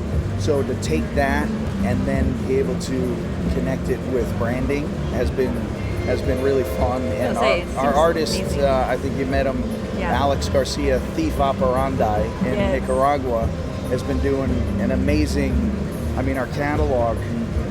Wow. It's an art book. It's an art book. I mean, we really had some good time to really work with this. And this he started doing as sort of a tribute to our Nicaragua, Connecticut connection. Sorry to jump around. But no, please do. We just opened our office in March in Connecticut, in the heart of the Connecticut River Valley, on a 50-acre tobacco farm. Oh, wow. Which is a dream come true. So Highclere just fit perfectly now with real ties to history. Well, when I first saw it, I was like, okay, there has to be a backstory here because it's very different. You know, the overall is aesthetically, and then even just smoking, like the blend itself, is very different. Yeah. And I was curious to know that. So wow. So I've worked. You know, I wanted to come up with a blend that was sort of reminiscent of these cigars that I was getting from the archives. I have smoked. His great grandfather was very fond of the Partagas factory in Cuba in the 20s. So I smoked a few Partagas actually from the 30s and 40s that were given to me. Wow. So I wanted to create something that was sort of reminiscent of those times, but also something really unique. You know, the Connecticut Shade wrapper is the best Connecticut Shade you can get on the market. And it's just a very elegant, golden, you know. No, it plays well. I mean, the whole idea is perfect for it. So, and I've never, you know, we have a brand called Charter Oak with Connecticut Shade, but I've never really blended a cigar that's been a true Connecticut on a higher end scale of things. So it was very exciting for me. And you know, Connecticut Shade is so thin. I was gonna say, it seems like it'd be difficult to work with, and find that right balance and still give it that, you know, the pop and the flavor. That's the challenge. So what happens a lot of times is it's so thin, right?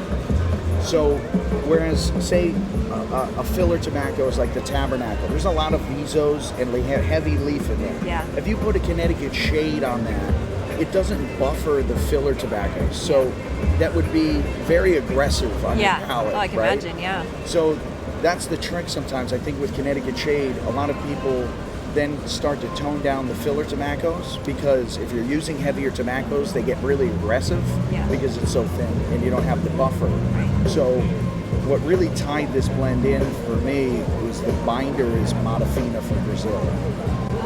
Okay. Which is one of my favorite tobaccos. I was like wondering what that something is in there. Okay. It's got that, you know, it's got a nice little sweetness to it. Yeah, it has that unique sweetness too. Yes. Very nice. Yeah, it's very distinct. I've been traveling to Brazil for a long time, 2005. Where don't you go? I swear. You know, Like the I've been global- fortunate to be able to travel a lot, and I have a tobacco consulting company behind the scenes, so I still have a lot of projects in different countries. So I'm fortunate to be very connected to tobacco growers throughout the world. Which You've always been my mentor. I always pick your brain whenever possible. This is not. Oh, I'm sorry. We're in the middle of an interview right here. It's all right. I didn't see the camera. No, it's all right. No problem. We can edit that. No It's worries. a great guy right there. So tobacco for us, the foundation. Not to be cliche, but that is the foundation of our company. Knowing that the history. Yeah. Well, the knowledge that you have. And knowledge is, it's everything. We have a hands-on approach. Yeah, you do. Which is good. So it's been, to be able to share this and to work with, a gentleman like Lord Carnarvon, it's. His name is still. That's amazing. It's great. And we've gotten, which is interesting, I've gotten a lot of messages on Facebook, personal messages on Instagram, similar messages, which I haven't seen before, from guys saying, Nick, I heard something that I haven't heard from my wife in a while. She said, I have to buy that box of high claric acids. That's pretty neat. Which is cool. Yeah, because absolutely. It's beautiful. It's one of the most recognized TV shows in the world. It's amazing. So it's just the fact that you were able to find that deep-rooted tobacco tie, it just, wow. Well, and that's what impressive. we wanted to be sure, it's all about the tobacco and it's all about the brand. That's what with all of Foundation's products, it's this combination of the brands to mimic the quality of the tobacco. So not make balance, Oh, yeah. I don't want it to be a gimmicky thing or. Well, that's the thing. I didn't want to say the word, but absolutely, because unfortunately that is around. And I think there's been a lot of different brands. Sometimes you get famous people involved or something, and it kind of loses what it's about. And for us, it's about tobacco. This is the cornerstone of our company. Oh, for sure. And of course, the brands also. So, the box is, very elegant. Wow. And it's simple, but that's the thing. I didn't want to come across, Oh, nice, beautiful. Yeah. I love the band too. It's very, very simple and elegant. I didn't want to really, nice. come across that, too much on packaging, and I didn't want to make it too. I don't want it overstated. Absolutely. It's such an elegant. All of them have something very unique. All your different boxes and obviously the lines are very different, but that's really nice. You've definitely shown your true colors in the industry of just really just kicking ass. Really amazing. I appreciate that. It's I'm great always to blown be, away. get this feedback and hear it from customers. It makes the sleepless nights and all the stress really worth it. Yeah, it's each time, Yeah. we spend every waking hour, really hustling to make this happen. And if it wasn't for, my team of close friends and colleagues making this happen, I wouldn't be here. So long. He's awesome. He's great. You got a great team. It's really expanded this year. I noticed, My brother was in the restaurant industry, and I said, Tom, I need help. Yeah. And Dave, my VP of sales, has been great, and we brought on back office help with my man Mike Hyatt, who is this guy right here. Oh, okay, nice. Yeah, Mike was in the industry since 1997. Wow. Good? Yeah? Okay, I was starting to say that last year you introduced the Tabernacle. Yes. As well as the Charter Oak. It was kind of like the dual. Yes. Well, both of the Charter Oaks. Both of the Charter Oaks, yeah. And that was, already in addition to the beautiful, the starter of it all. Yeah. The Wednesday. The I love that. Oh man. I didn't think you could top that. I don't know if topping it is the right word. It's just, I guess, added and really just. Yeah. Such a fabulous. Yeah, and I saw your piece on it, and you really captured the real feel of the. I love Nica. You know that. Yeah. It's. My family's from Mexico, but it was something about the first time I went to Nicaragua was just like, this is. It's such a treat every time I go visit. I love it, and I love that you came out with that. It was just such a beautiful thing. Cigar Aficionado Top 25 was. Yeah. Yeah. That's amazing. We got some great great accolades from Cigar and Spirits, from Everybody. a lot of great. I don't think anybody didn't like it. I mean, it's and incredible. that keeps me going. So Absolutely. Well, it's well deserved. Definitely. Appreciate that. Yeah. So Wawense is a very special project. The Lancero we have in the Wawense is a nice. I love that one. That one, yeah. I have a couple in my humidor, and I'm like, I just kind of let them sit in there for. I smoked one on a very special occasion. I'm saving those other two for other ones. So Nice. the Maduro version now, I'm excited about. This Tell is us about the that. Maduro. Wow. Yeah.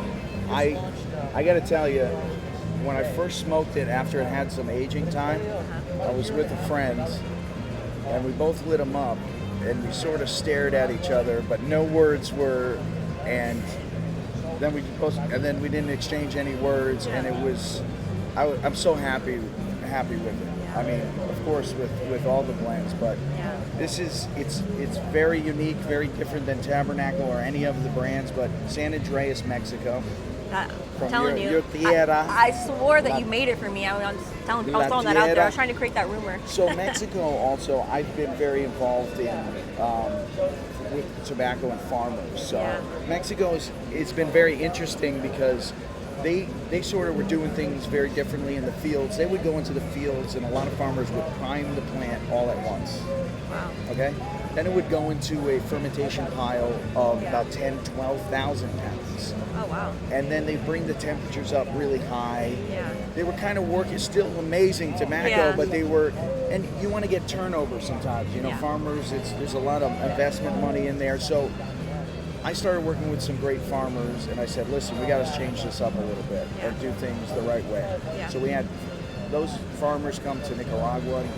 Some team from Nicaragua go to Mexico. Yeah. So we're now priming the tobacco properly. Okay? That's a huge thing. Tobacco goes into the curing barns. So they were skipping the curing barn process? No, they were doing the curing okay. barns, but it was the priming.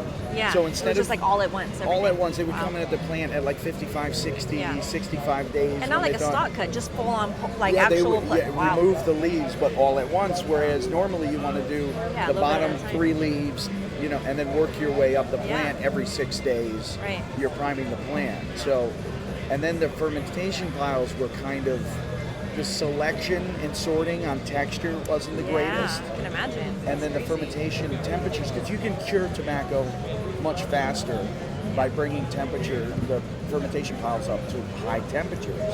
It's just, what are you doing? You're killing a lot of the flavor. Oh yeah. I would Especially say over time when it's sitting there after it's already been rolled and and you're turning the heat. It is like my grandmother's pasta sauce. It really is. She's simmering on low temperatures all day for hours instead of out of the can into the onto the stove. It's a huge difference in flavor.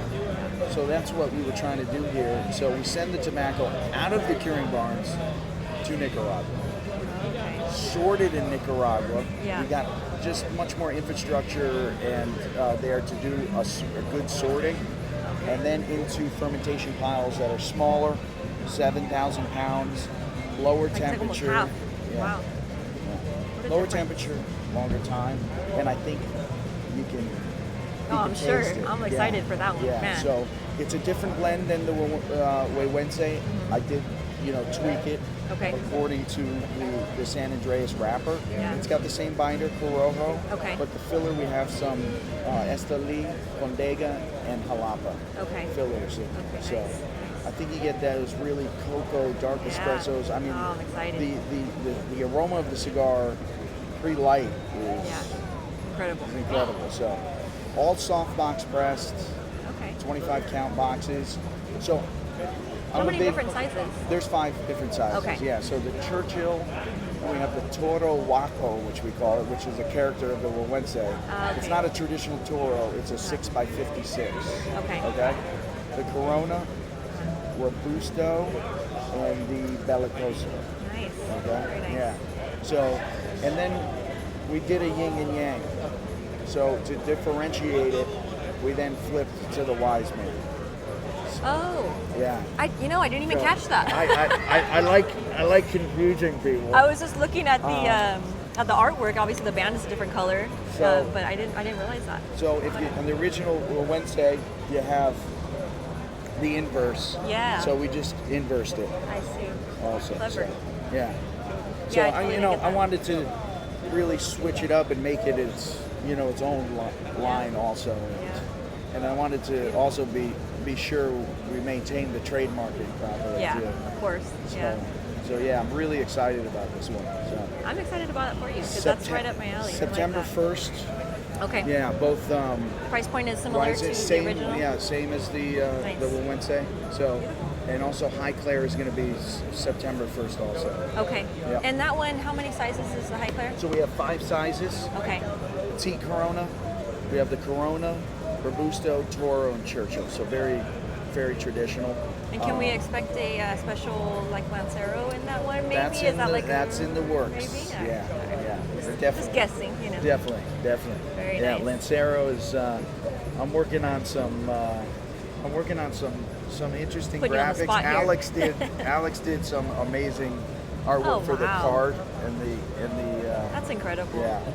That is absolutely He beautiful. did. He killed it. Amazing. Yeah. Yeah. Every time. I mean, geez. So. No, it's awesome. Really nice. So it came out really nice. The red band is. I like that. It's something sharp. different. Yeah. I mean, it definitely pops. Beautiful. Gotta have it pop. Yeah. And now, Yeah. I was like super just blown away. I got this email, you know, press release about the coffee. Oh yeah. I mean, tell us about that. I drink a Seems lot like of the coffee. natural, you know, It the seemed next thing natural to go me. in there. Yeah, I have some great partners on the project, so you know, I didn't want people to think that I was drifting off too far. Right. But for me, you know, No, not at all. It goes hand in hand. hand in hand. Absolutely. So every morning on the production floor, coffee is a very much a part of the ceremony. Yeah. So, you know, we're working with some great guys, and all the coffees really go well with our brands. So we have the Nicaraguan blend for the Wise Man. We have the Upsetters, which is our infused line, but this is not infused coffee, but it's Jamaican Blue Mountain Oh, nice. coffee, Nice. which is Yeah. amazing coffee. And when I went up to purchase tobacco for the Upsetters, you know, they're brewing up some amazing coffee in the mountain. Like, You're in the Blue Mountains. Oh man. You know, it's chilly up there. Yeah. People think Jamaica, but you're high up. I've never been, And, but yeah. It's unbelievable. You would love it though. Oh, I mean, between on the the list, beaches and yeah. the mountains, and then we have, incredible. and then we have. Oh, I forgot about that. So we have Nicholas Francoeur. I did a video a couple weeks ago Uh-huh. about what people want to see specifically at IPCPR. Right. So this is directed to you, Foundation Cigar Company, Nick Malillo. Where did you get the idea for the tabernacle?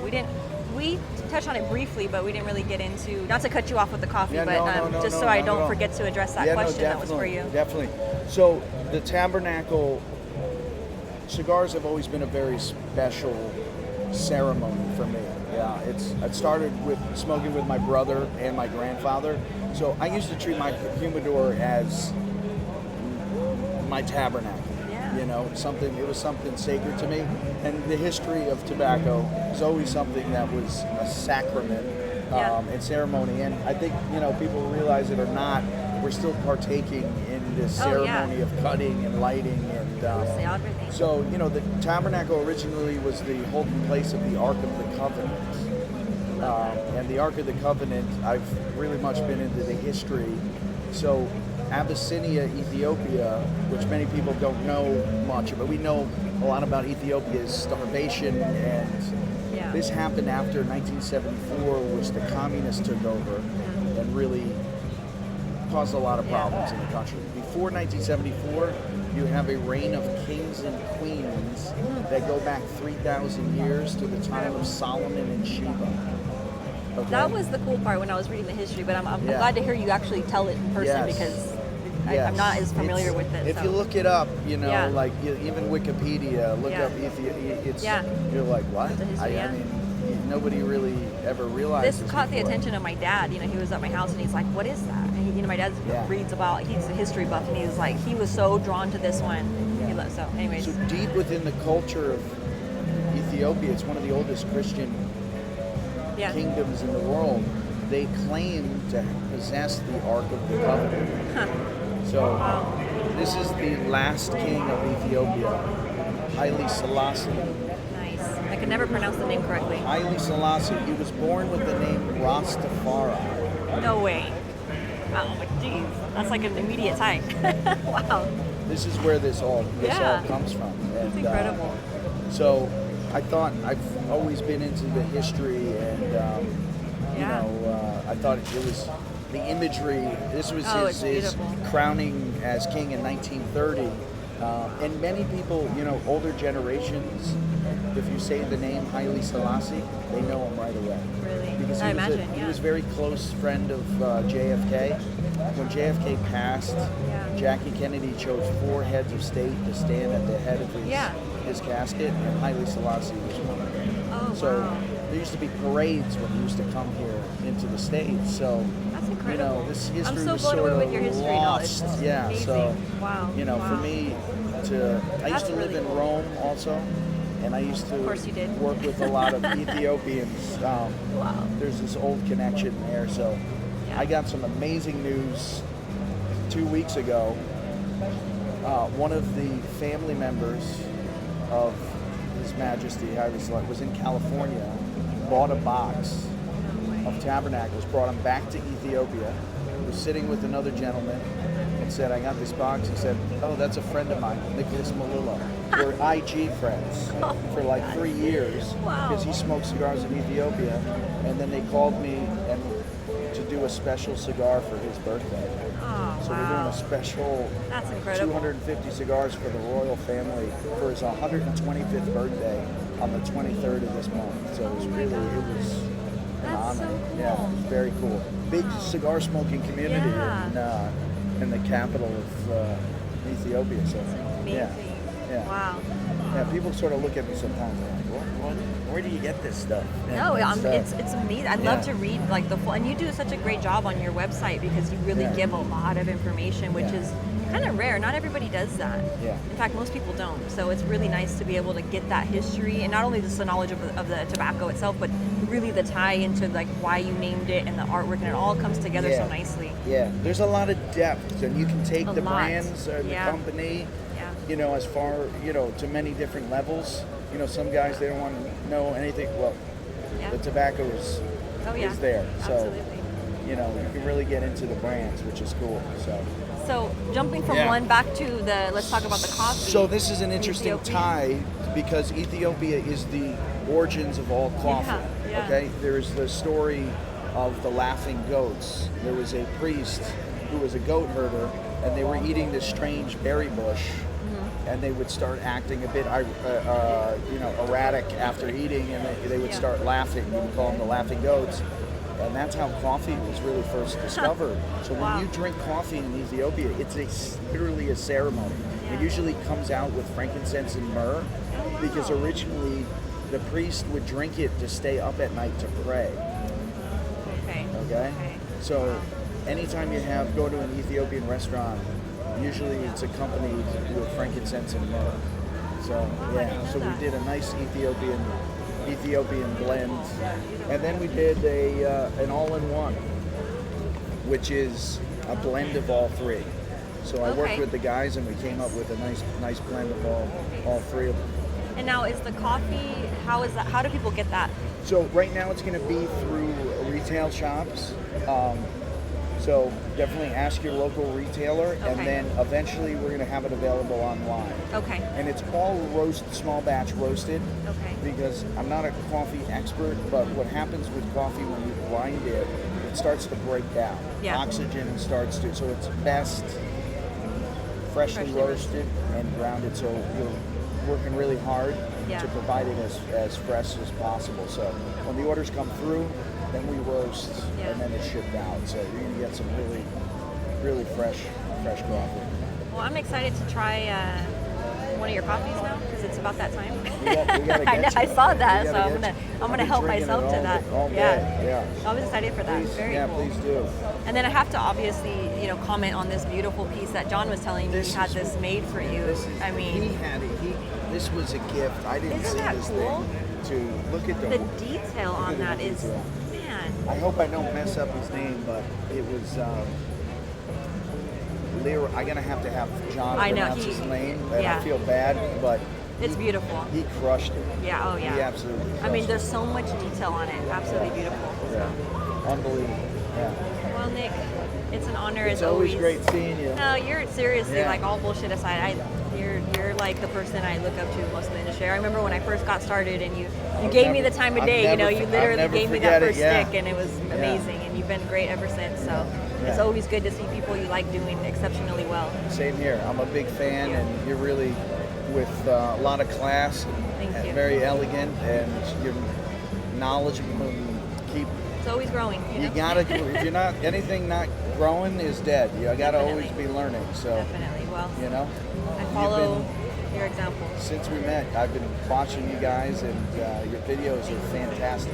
So, Thank you. I appreciate it. You know, It means you're a lot not- coming from you're you. not Thank just you. a pretty face. Thank you. So keep doing what you're doing. Thank you, Nick. Yeah. I appreciate All right. it as always. All Thank right. you. Pleasure. Thank you so Thanks. much. You're awesome. Over to Dunbarton Tobacco and Trust to talk with founder and master blender Steve Saka. But first, let's see some cigars. One of my go-to evening smokes, Mi Querida, bold with amazing chocolate, coffee, and spicy notes. This beauty is featuring a Connecticut broadleaf wrapper, Nicaraguan binder and filler, and it's featured in my 2018 Cigar Vixen calendar. Super cool. Another favorite of mine is the Sobremesa. I loved the balanced yet complex flavors of this blend. It's bold. You're going to get nice nuances of just a nice kind of a creamy core, a little bit of cedar. You get the cocos, the coffee as well, little bits of that peppercorn. Really nice smoke. And this one's also featured in my 2018 Cigar Vixen calendar. But taking a look at what's new for the show, we have Todos las Días, which is Steve Saka's own Spanglish version, meaning all the days. This one is featured in 4 different sizes, and it's noted to be very strong. It's a pretty straightforward taste, very peppery, full-bodied, full flavor, and again, full on that strength. So, but it's meant for more of the, bold smoker, kind of an everyday, not your entry-level smoke by any means. And now it's my pleasure to sit down with Mr. Steve Saka for a very cool little interview. So it's an honor to be here with the man, the myth, the legend, Mr. Steve Saka of I'm just Dunbarton happy Tobacco that somebody and Trust. pretty comes and visits me. What are you talking about? It's been a sausage fest. It's an IPCPR. I love it. I love it. There's some eye candy walking around a little bit, a little bit. So how's the show been for you? We have, everybody keeps telling me attendance is down, but we haven't felt it at all. We've been really cranking these first 2 days. We've been busy. We've been real busy, and the customers that are here, they're buying pretty heavy. So I don't know what the numbers are, but I mean, I'm pretty happy so far. Yeah, I mean, maybe tomorrow I'll be eating a gun, so who knows? But right now, things are great. Not before you finish that last blend. Wait, no. So talk to us about what's new. I know you guys have some exciting stuff going on. We have a couple different things. I mean, some things are more exciting than others. I mean, in Mi Querida, we're featuring 2 sizes. We're kind of doing a David and Goliath thing. We've got a 7x64 called Masucia. Wow. That's normally out of my wheelhouse. I don't tend to smoke a lot of large cigars, but I had a lot of customers requesting it. So I tried to do something a little different. Most really large formats tend to be milder. Right. So what I ended up doing is actually the Masucia is probably the strongest of the Mi Queridas. Really? Yeah, and it's probably, if I had to say who would be a customer for it, I think it might be like a good alternative smoke for the guy that really loves Diggers. The Diggers are real full-powered, full-flavored, spicy cigar. Okay. The Masucia isn't that type of cigar, but it's very heavy in the broadleaf, earthy kind of way. So I think it might be a nice change of pace for that consumer. And then, Like the name, of course. Yeah. I love all the names that you have for your wines. I mean, We tried. They're interesting. Masucia means more dirty. And then we have the Gordita. And Gordita is a little plump 4x48. That's actually what you're smoking now. Like And so it tastes very similar to all the other Mi Queridas. Yeah. The thing that makes it unique Thank you. is I'll let you do it. I don't want to. Yeah, thank you. I don't need the OSHA, whatever. But anyways, the thing about the 4x48 is its diminutive size doesn't equate to the time of burn. It actually, for me, takes me about 55 minutes to smoke one. Really? Because it's really well packed. Yeah. So it actually smokes longer than most Robustos. Huh. So it really gives you a really nice smoking experience. Then we have the new Muestra coming out, from Muestra to Saka. That's being shown at the show. The cigars are already all made. They're currently aging in Escapartes at Hoya, and that's an interesting thing. And this one's going to be Naka Tamale. It's a 6x48, and with all the Muestras, they're all different. They're all unique blends. And the other thing that makes them different is they're all challenges, personal challenges. So Exclusivo was trying to see, could I make a milder, creamy style of Nicaraguan cigar that I would actually want to smoke? Yeah. And using tobaccos from farms that are notoriously known for strong tobaccos, but through fermentation and aging, could we make them smoother? And that's what Exclusivo was about. Naka Tamale is about trying to see if I can make a cigar in the old farm style. I mean, it's only been the last couple, 3 decades that we as manufacturers have been incorporated tobaccos from so many different countries, different farms, seed varieties. We have this wide array of ingredients, but 30 years ago, most cigars in the marketplace, and even Cubas today, they're made with tobacco, one strain of tobacco, grown at one farm. It's basically, in the case of Cuba, it's the Velado, it's the Seco, it's the Ligero, and so I wanted to see, is it possible to actually make a cigar using those old techniques where you're really working with the exact same tobacco from the same crop, same seed, but through fermentation and through aging and how you work the leaf, actually incorporate some of the complexity. Could you make a cigar using those techniques be worth smoking in the modern, era of the cigars that we get today? Whether I was successful or not, that's going to be up to everybody else. But that was the challenge for this Muestra, and I'm actually really anxious for people to try that cigar and get their feedback, because when everybody talks about everything being so complex and so intricate, this is kind of like the no blend. So we'll see what happens with that one. And that's the wrapper, the binder, and all the filler the you're only thing, talking just about? like with the Habanos, the wrapper is from a different farm. Okay. But all the filler and all the binder, all one tobacco, one farm. It'd be interesting to try that, yeah. It's an intriguing smoke. I'm biased. It's unbelievable. I mean, I really like it, but everybody else will hate it because I like it. I don't know. I think these are all blended for your palate, and I think everybody I try to likes blend them. everything for my palate. Yeah. And then the one that's probably the largest thing that we have this year is we're introducing our third core brand, and it's Todos Los Dias. And yes, I know the name is wrong. You want to find out why I'm an idiot, go read online. But what Todos Los Dias is, I wanted to make a really strong cigar, but I wanted to try to take a different approach at it, because there's a lot of manufacturers that make really great strong cigars. I mean, Roma Craft's Neanderthal is a great strong cigar. Lido Gomez's Double Ajero, really great strong cigar. Yeah.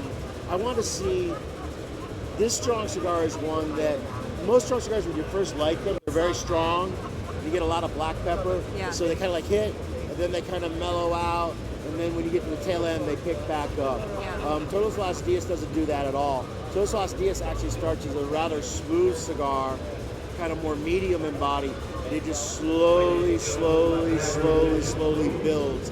And the other thing too, which I really like about it, is it gives you no black pepper at all. What it gives you is it gives you this kind of sweet cayenne style of chili pepper.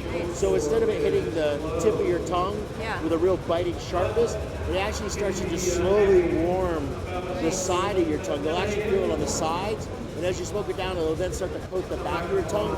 You know how when you eat like a good curry, that it lingers, it stays with you, and the intensity just builds? And that's exactly what the Todos Los Dias does. And a lot of people go, that's not so strong, but they need to smoke it down to the band, number one.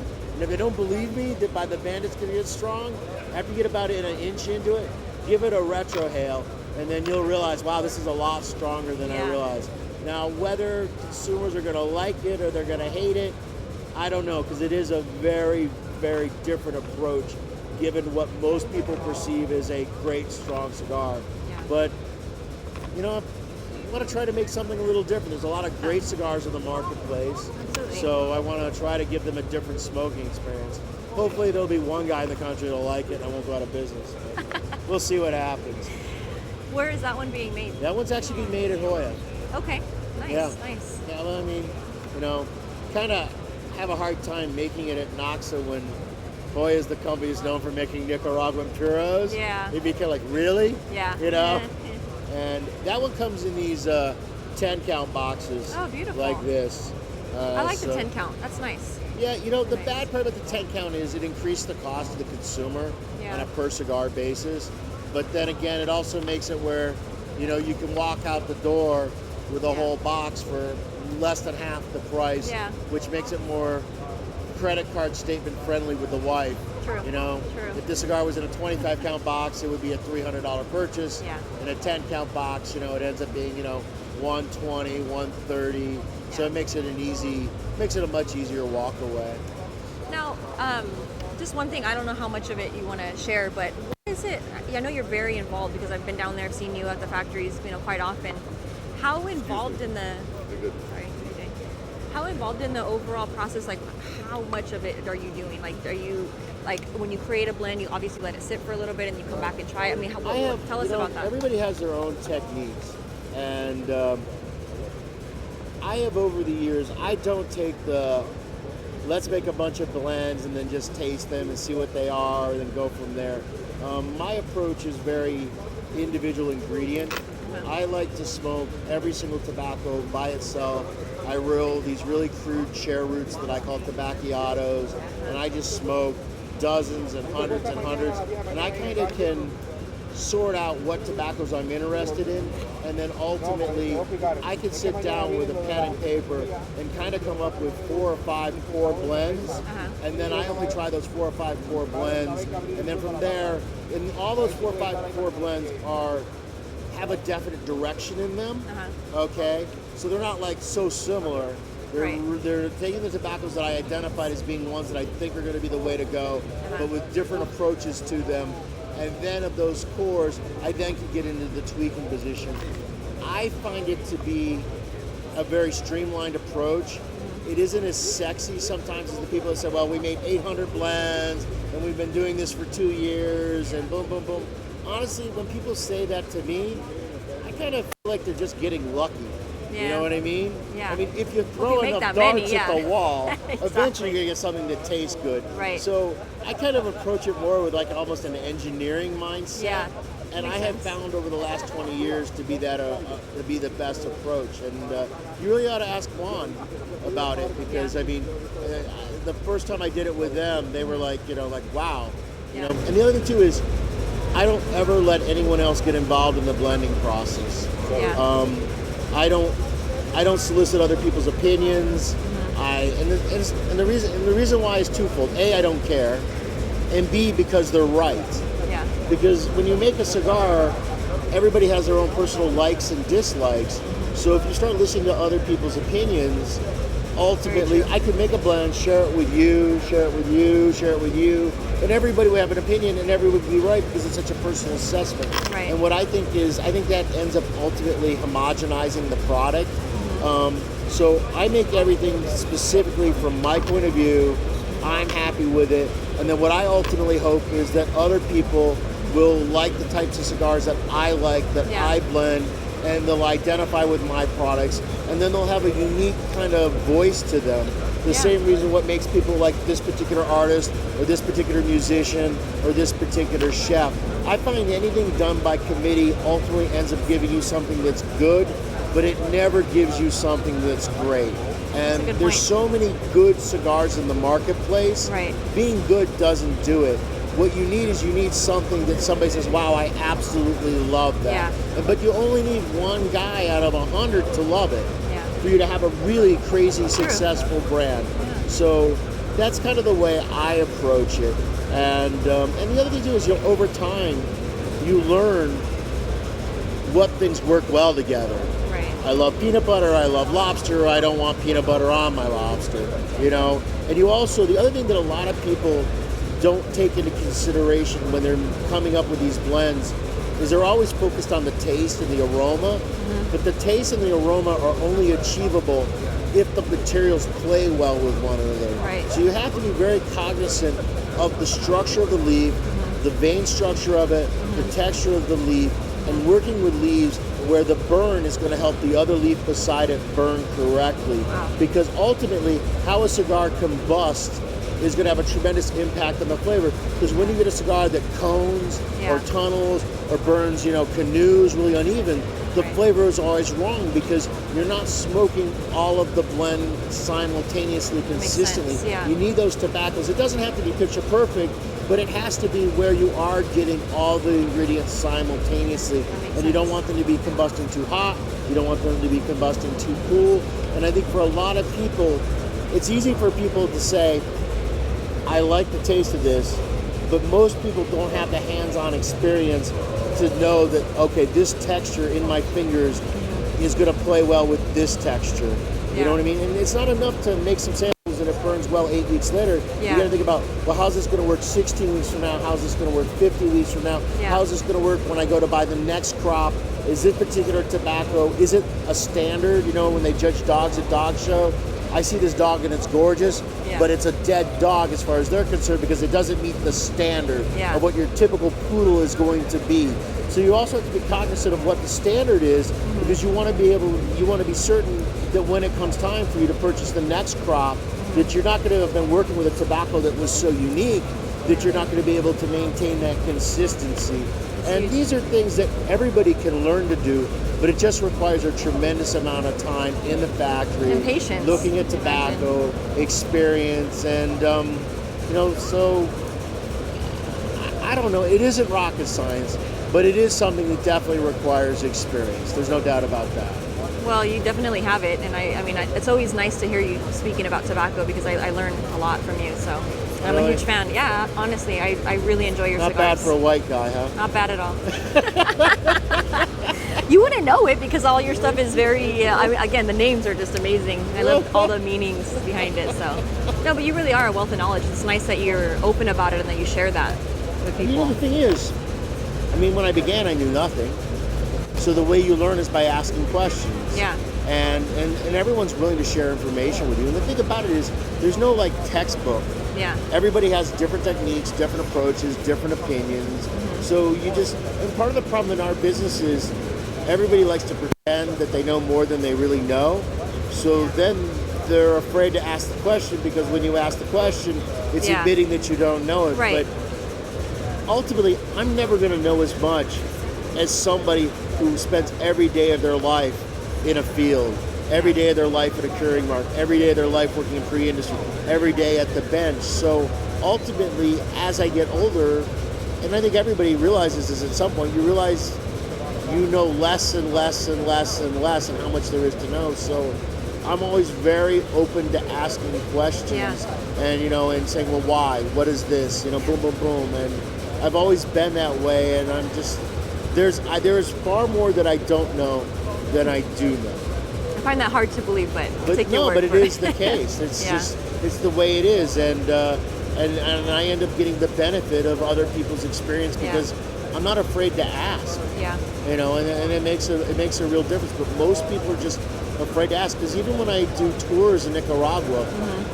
it's always hard to get people to ask you questions. Yeah. Because they don't want to seem like they don't know. Yeah. And actually, when you're doing the tours, it makes it difficult on me even because I don't even know what I should be telling them. Right. So when someone asks you a question about, well, why do you ferment this way? Why is it this temperature?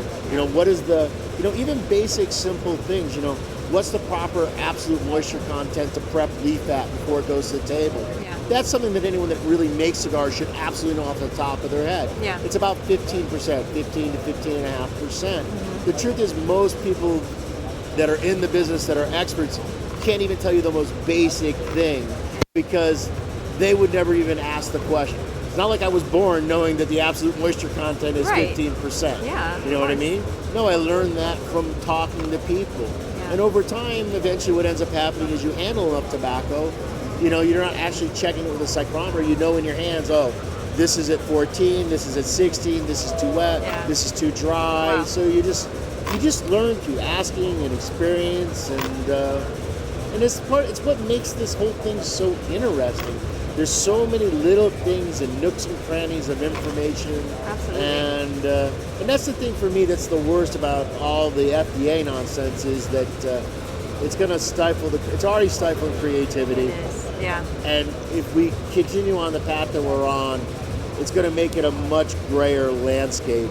And as a businessman, I might be okay, but as a cigar consumer, it's terrible. It is. The Plasencia has had a wonderful presentation of all of their new cigars, including the Alma Fuerte, which in English translates to a strong soul. It's featuring all Nicaraguan tobacco. It's blended from the 4 different growing regions of Nicaragua, including Condega, Esteli, Jalapa, and Ometepe. So very flavorful. Again, has more of a strength to it, but incredible flavors. 3 different sizes that it comes in, and it's ranging from about $20 to $22, depending on the size. Next up, we have the Alma del Campo, which is the second series of the Alma collection. There's supposed to be, I believe, 5 in total, but the Alma del Campo is not as strong as the Alma Fuerte. They've also repackaged their traditional line, their Reserva Orgánico and their Especial. So those are, again, got a little makeover, beautiful boxing, beautiful packaging on that core line of theirs. And they've also introduced the 146 Cosecha. This is from a harvest of 2011, and it's been aged for 6 years. This one is their only non-Nicaraguan puro. Of course, it's celebrating their family's rich heritage in their many years of tobacco.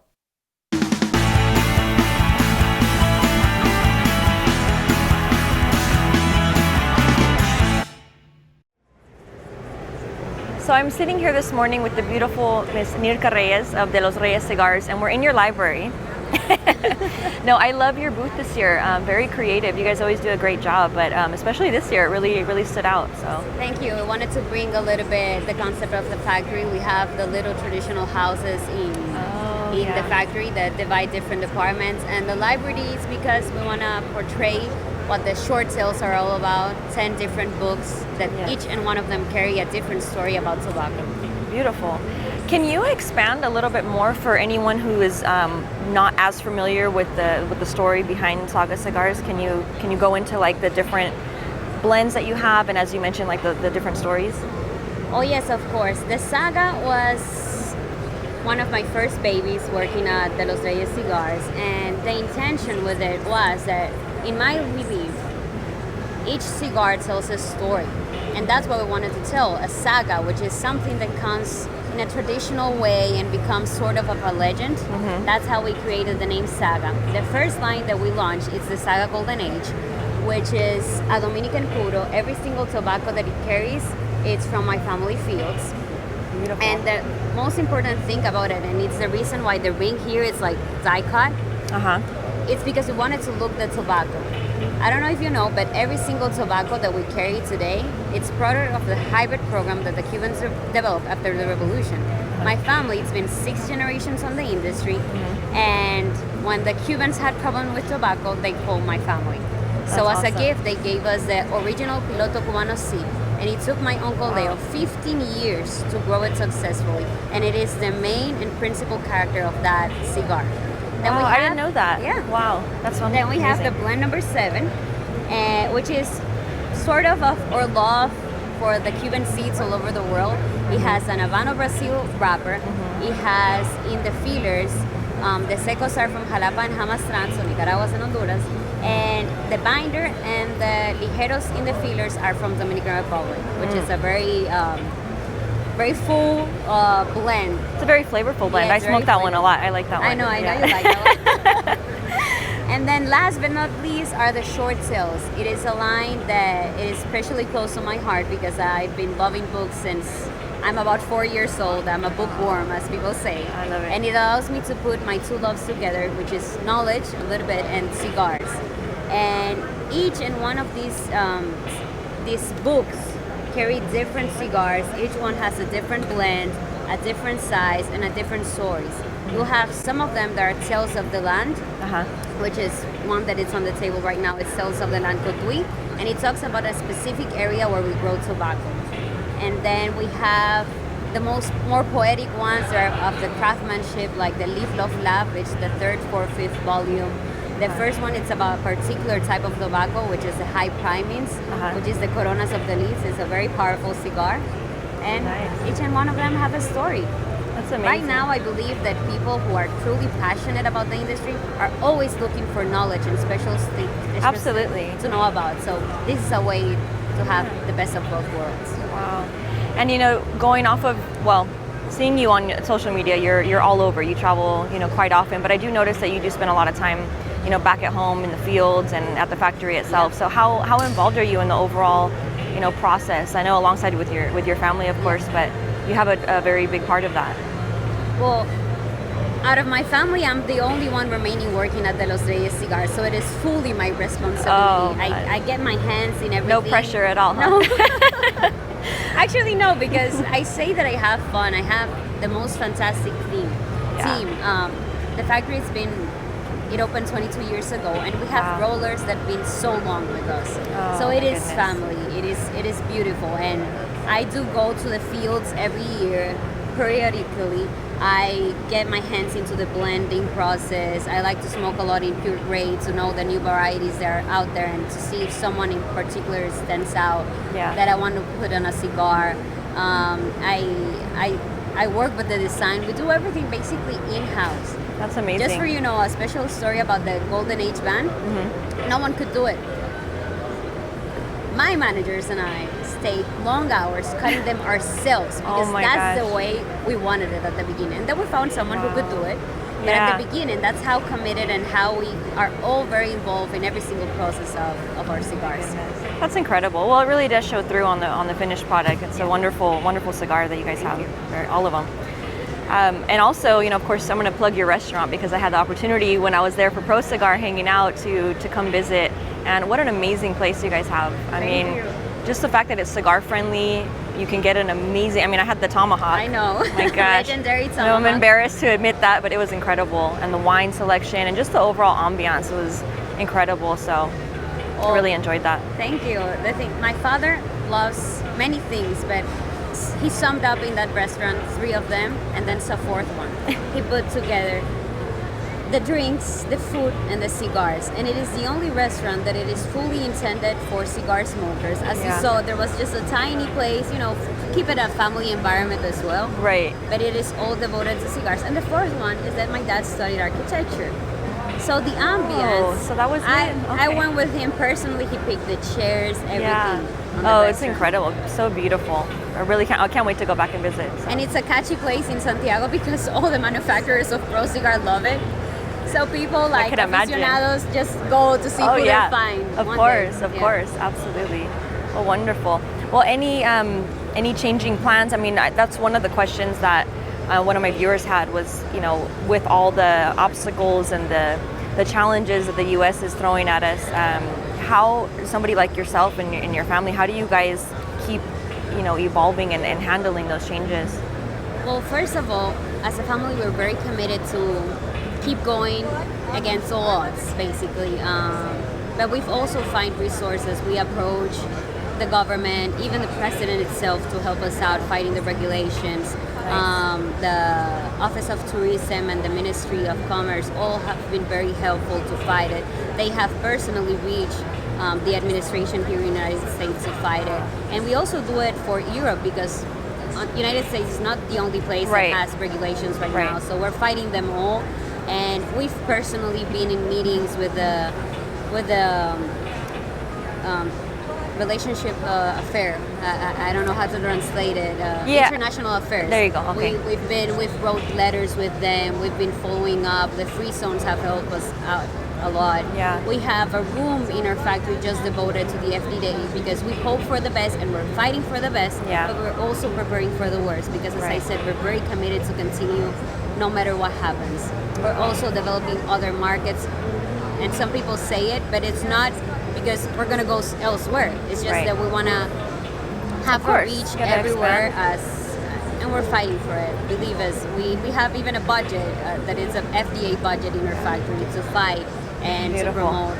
Everyone in the factory is very passionate about it, and every time we get to go to stores, do events, we talk about it because people have to know. And even though we have social media and everything today, we as an industry in general haven't been that aggressive with the regulation. Right. And so we try to It's an ongoing challenge. Yeah. Absolutely. Well, it's nice to hear how much you guys are contributing to that. It's amazing. Well, I say that tobacco is in my blood, not only because I'm a Reyes 6th generation, because I'm Dominican. And this is my passion, this is my love, and it is for so many people that are involved. Hundreds and thousands of families would be affected, not only in Dominican Republic, but in Nicaragua, Honduras, Costa Rica. There are many places that live out of the tobacco. Even here, how many families support themselves with having their brick and mortar shops? Oh, absolutely. So someone has to do something. Absolutely. No, you said it very nicely. Yeah, absolutely. So can we anticipate any visits from you, maybe? Any local lounge events, perhaps out in California anytime or in the States? Well, yes. Actually, we had a big group yesterday from California that are planning to do events with us. Great. And I hope, because I've never been to California to stores. Oh, nice. That's something that we do. We like to develop markets by ourselves, and then we have the reps going on. We like that contact, like face-to-face contact. Well, good. Well, we'll keep you all informed when Nirka's going to be out visiting anywhere in the States. And thank you so much for your time. As always, it's a pleasure to sit down with you. It is a fantastic pleasure to see you as always. Thank you. Cheers.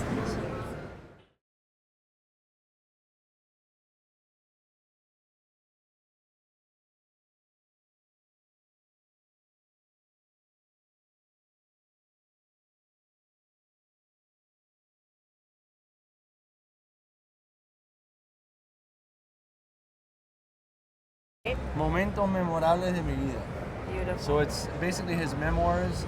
It talks about his life story in Cuba, growing up, coming to Miami, the whole history of his history, all of his trials and tribulations, growing up in building his business, and all of the issues he had going to Cuba. I mean, it's an interesting book. I think it's a book that's important because it shows a lot about my father as a person, not so much just in cigars, but all of the other things that I think make him the interesting person that he is. Absolutely. I can't wait to read it. Yeah. Very nice.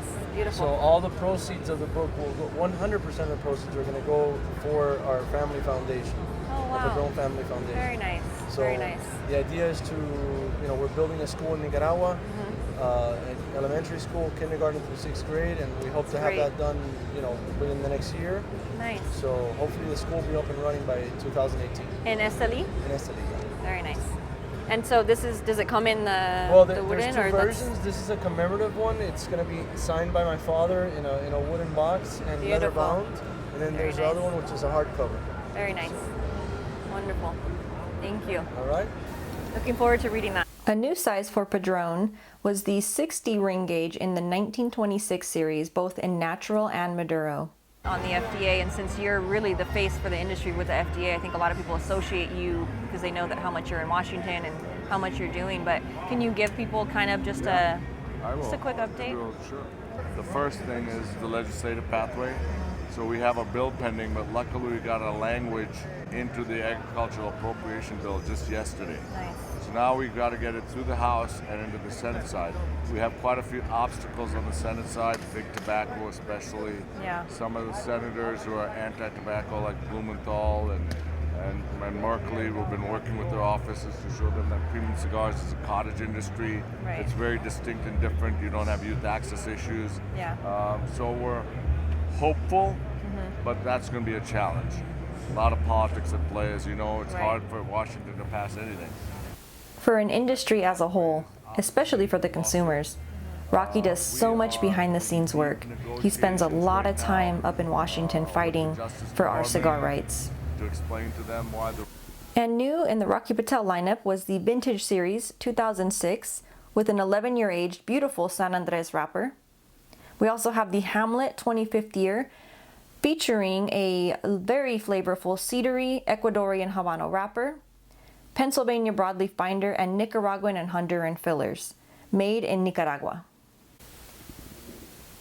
cruising on over to the El Artista cigar booth as we await the arrival of Major League Baseball star David Ortiz. And in the meantime, we had a chance to catch up with a couple of retail lounge owners who shared their experience here about this year's trade show.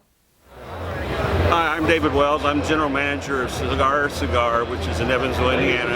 Actually, my first convention just started running the cigar shop back in last October, so I really don't have any other shows to compare it to. I've heard people talk about there's not as many people here, but that the dealers and the vendors are actually doing good business. I don't see a problem with it. I think this has been a very well-ran convention, and I'm really enjoying getting to actually meet the people that I either email or talk to on the phone. It's always nice to have a face with it. I'm smoking a nice 1964 Padron. Jeff Padron is actually who I work with personally, and he gave this to me a while ago. So after running into the Cigar Vixen, I'm lighting this up, smoking one in her honor, and I hope that this continues to be a good show for everybody. And again, if you're in Evansville, Indiana, anytime, 500 North Congress, Cigar. I want to see you, all right? Take care. Hello, it's Micah Johnson with Cigars Limited in Fresno, California. Hanging out here at the IPCPR 2017 Las Vegas. We're hanging out waiting for Big Papi to show up. He's actually coming to Las Vegas. He's supposed to be here 15 minutes ago. We're a little late, but we're hanging around. So how was the show? The show's been good this year. It's been a little less attended, but I think the people that are here are buying new cigars. They're buying old cigars. They're stocking up the shops. I don't think the FDA legislation is putting too many people off. The people that are being put off by it seem to be just not here, right? They're a little nervous. But I think the people that are here are going to be the new standard industry people that are going to be selling cigars from here to the future. We found some cool new brands at the store for our store in Fresno that we're going to be carrying. Some stuff from Rocky, some great stuff from Esteban, Bloodline cigars, of course. We've got some new stuff coming out. Also a new cigar over in the corner, Dapper Cigars, fantastic. A new cigar called La Madrina and another one called El Borracho. Look for those in the lounge. They're going to be fantastic new sticks. Hey, it's Vegas, man. We're having a good time. What happens in Vegas goes to YouTube. Thanks for spending a couple hours with me as we revisited this year's 2017 IPCPR trade show. See you soon.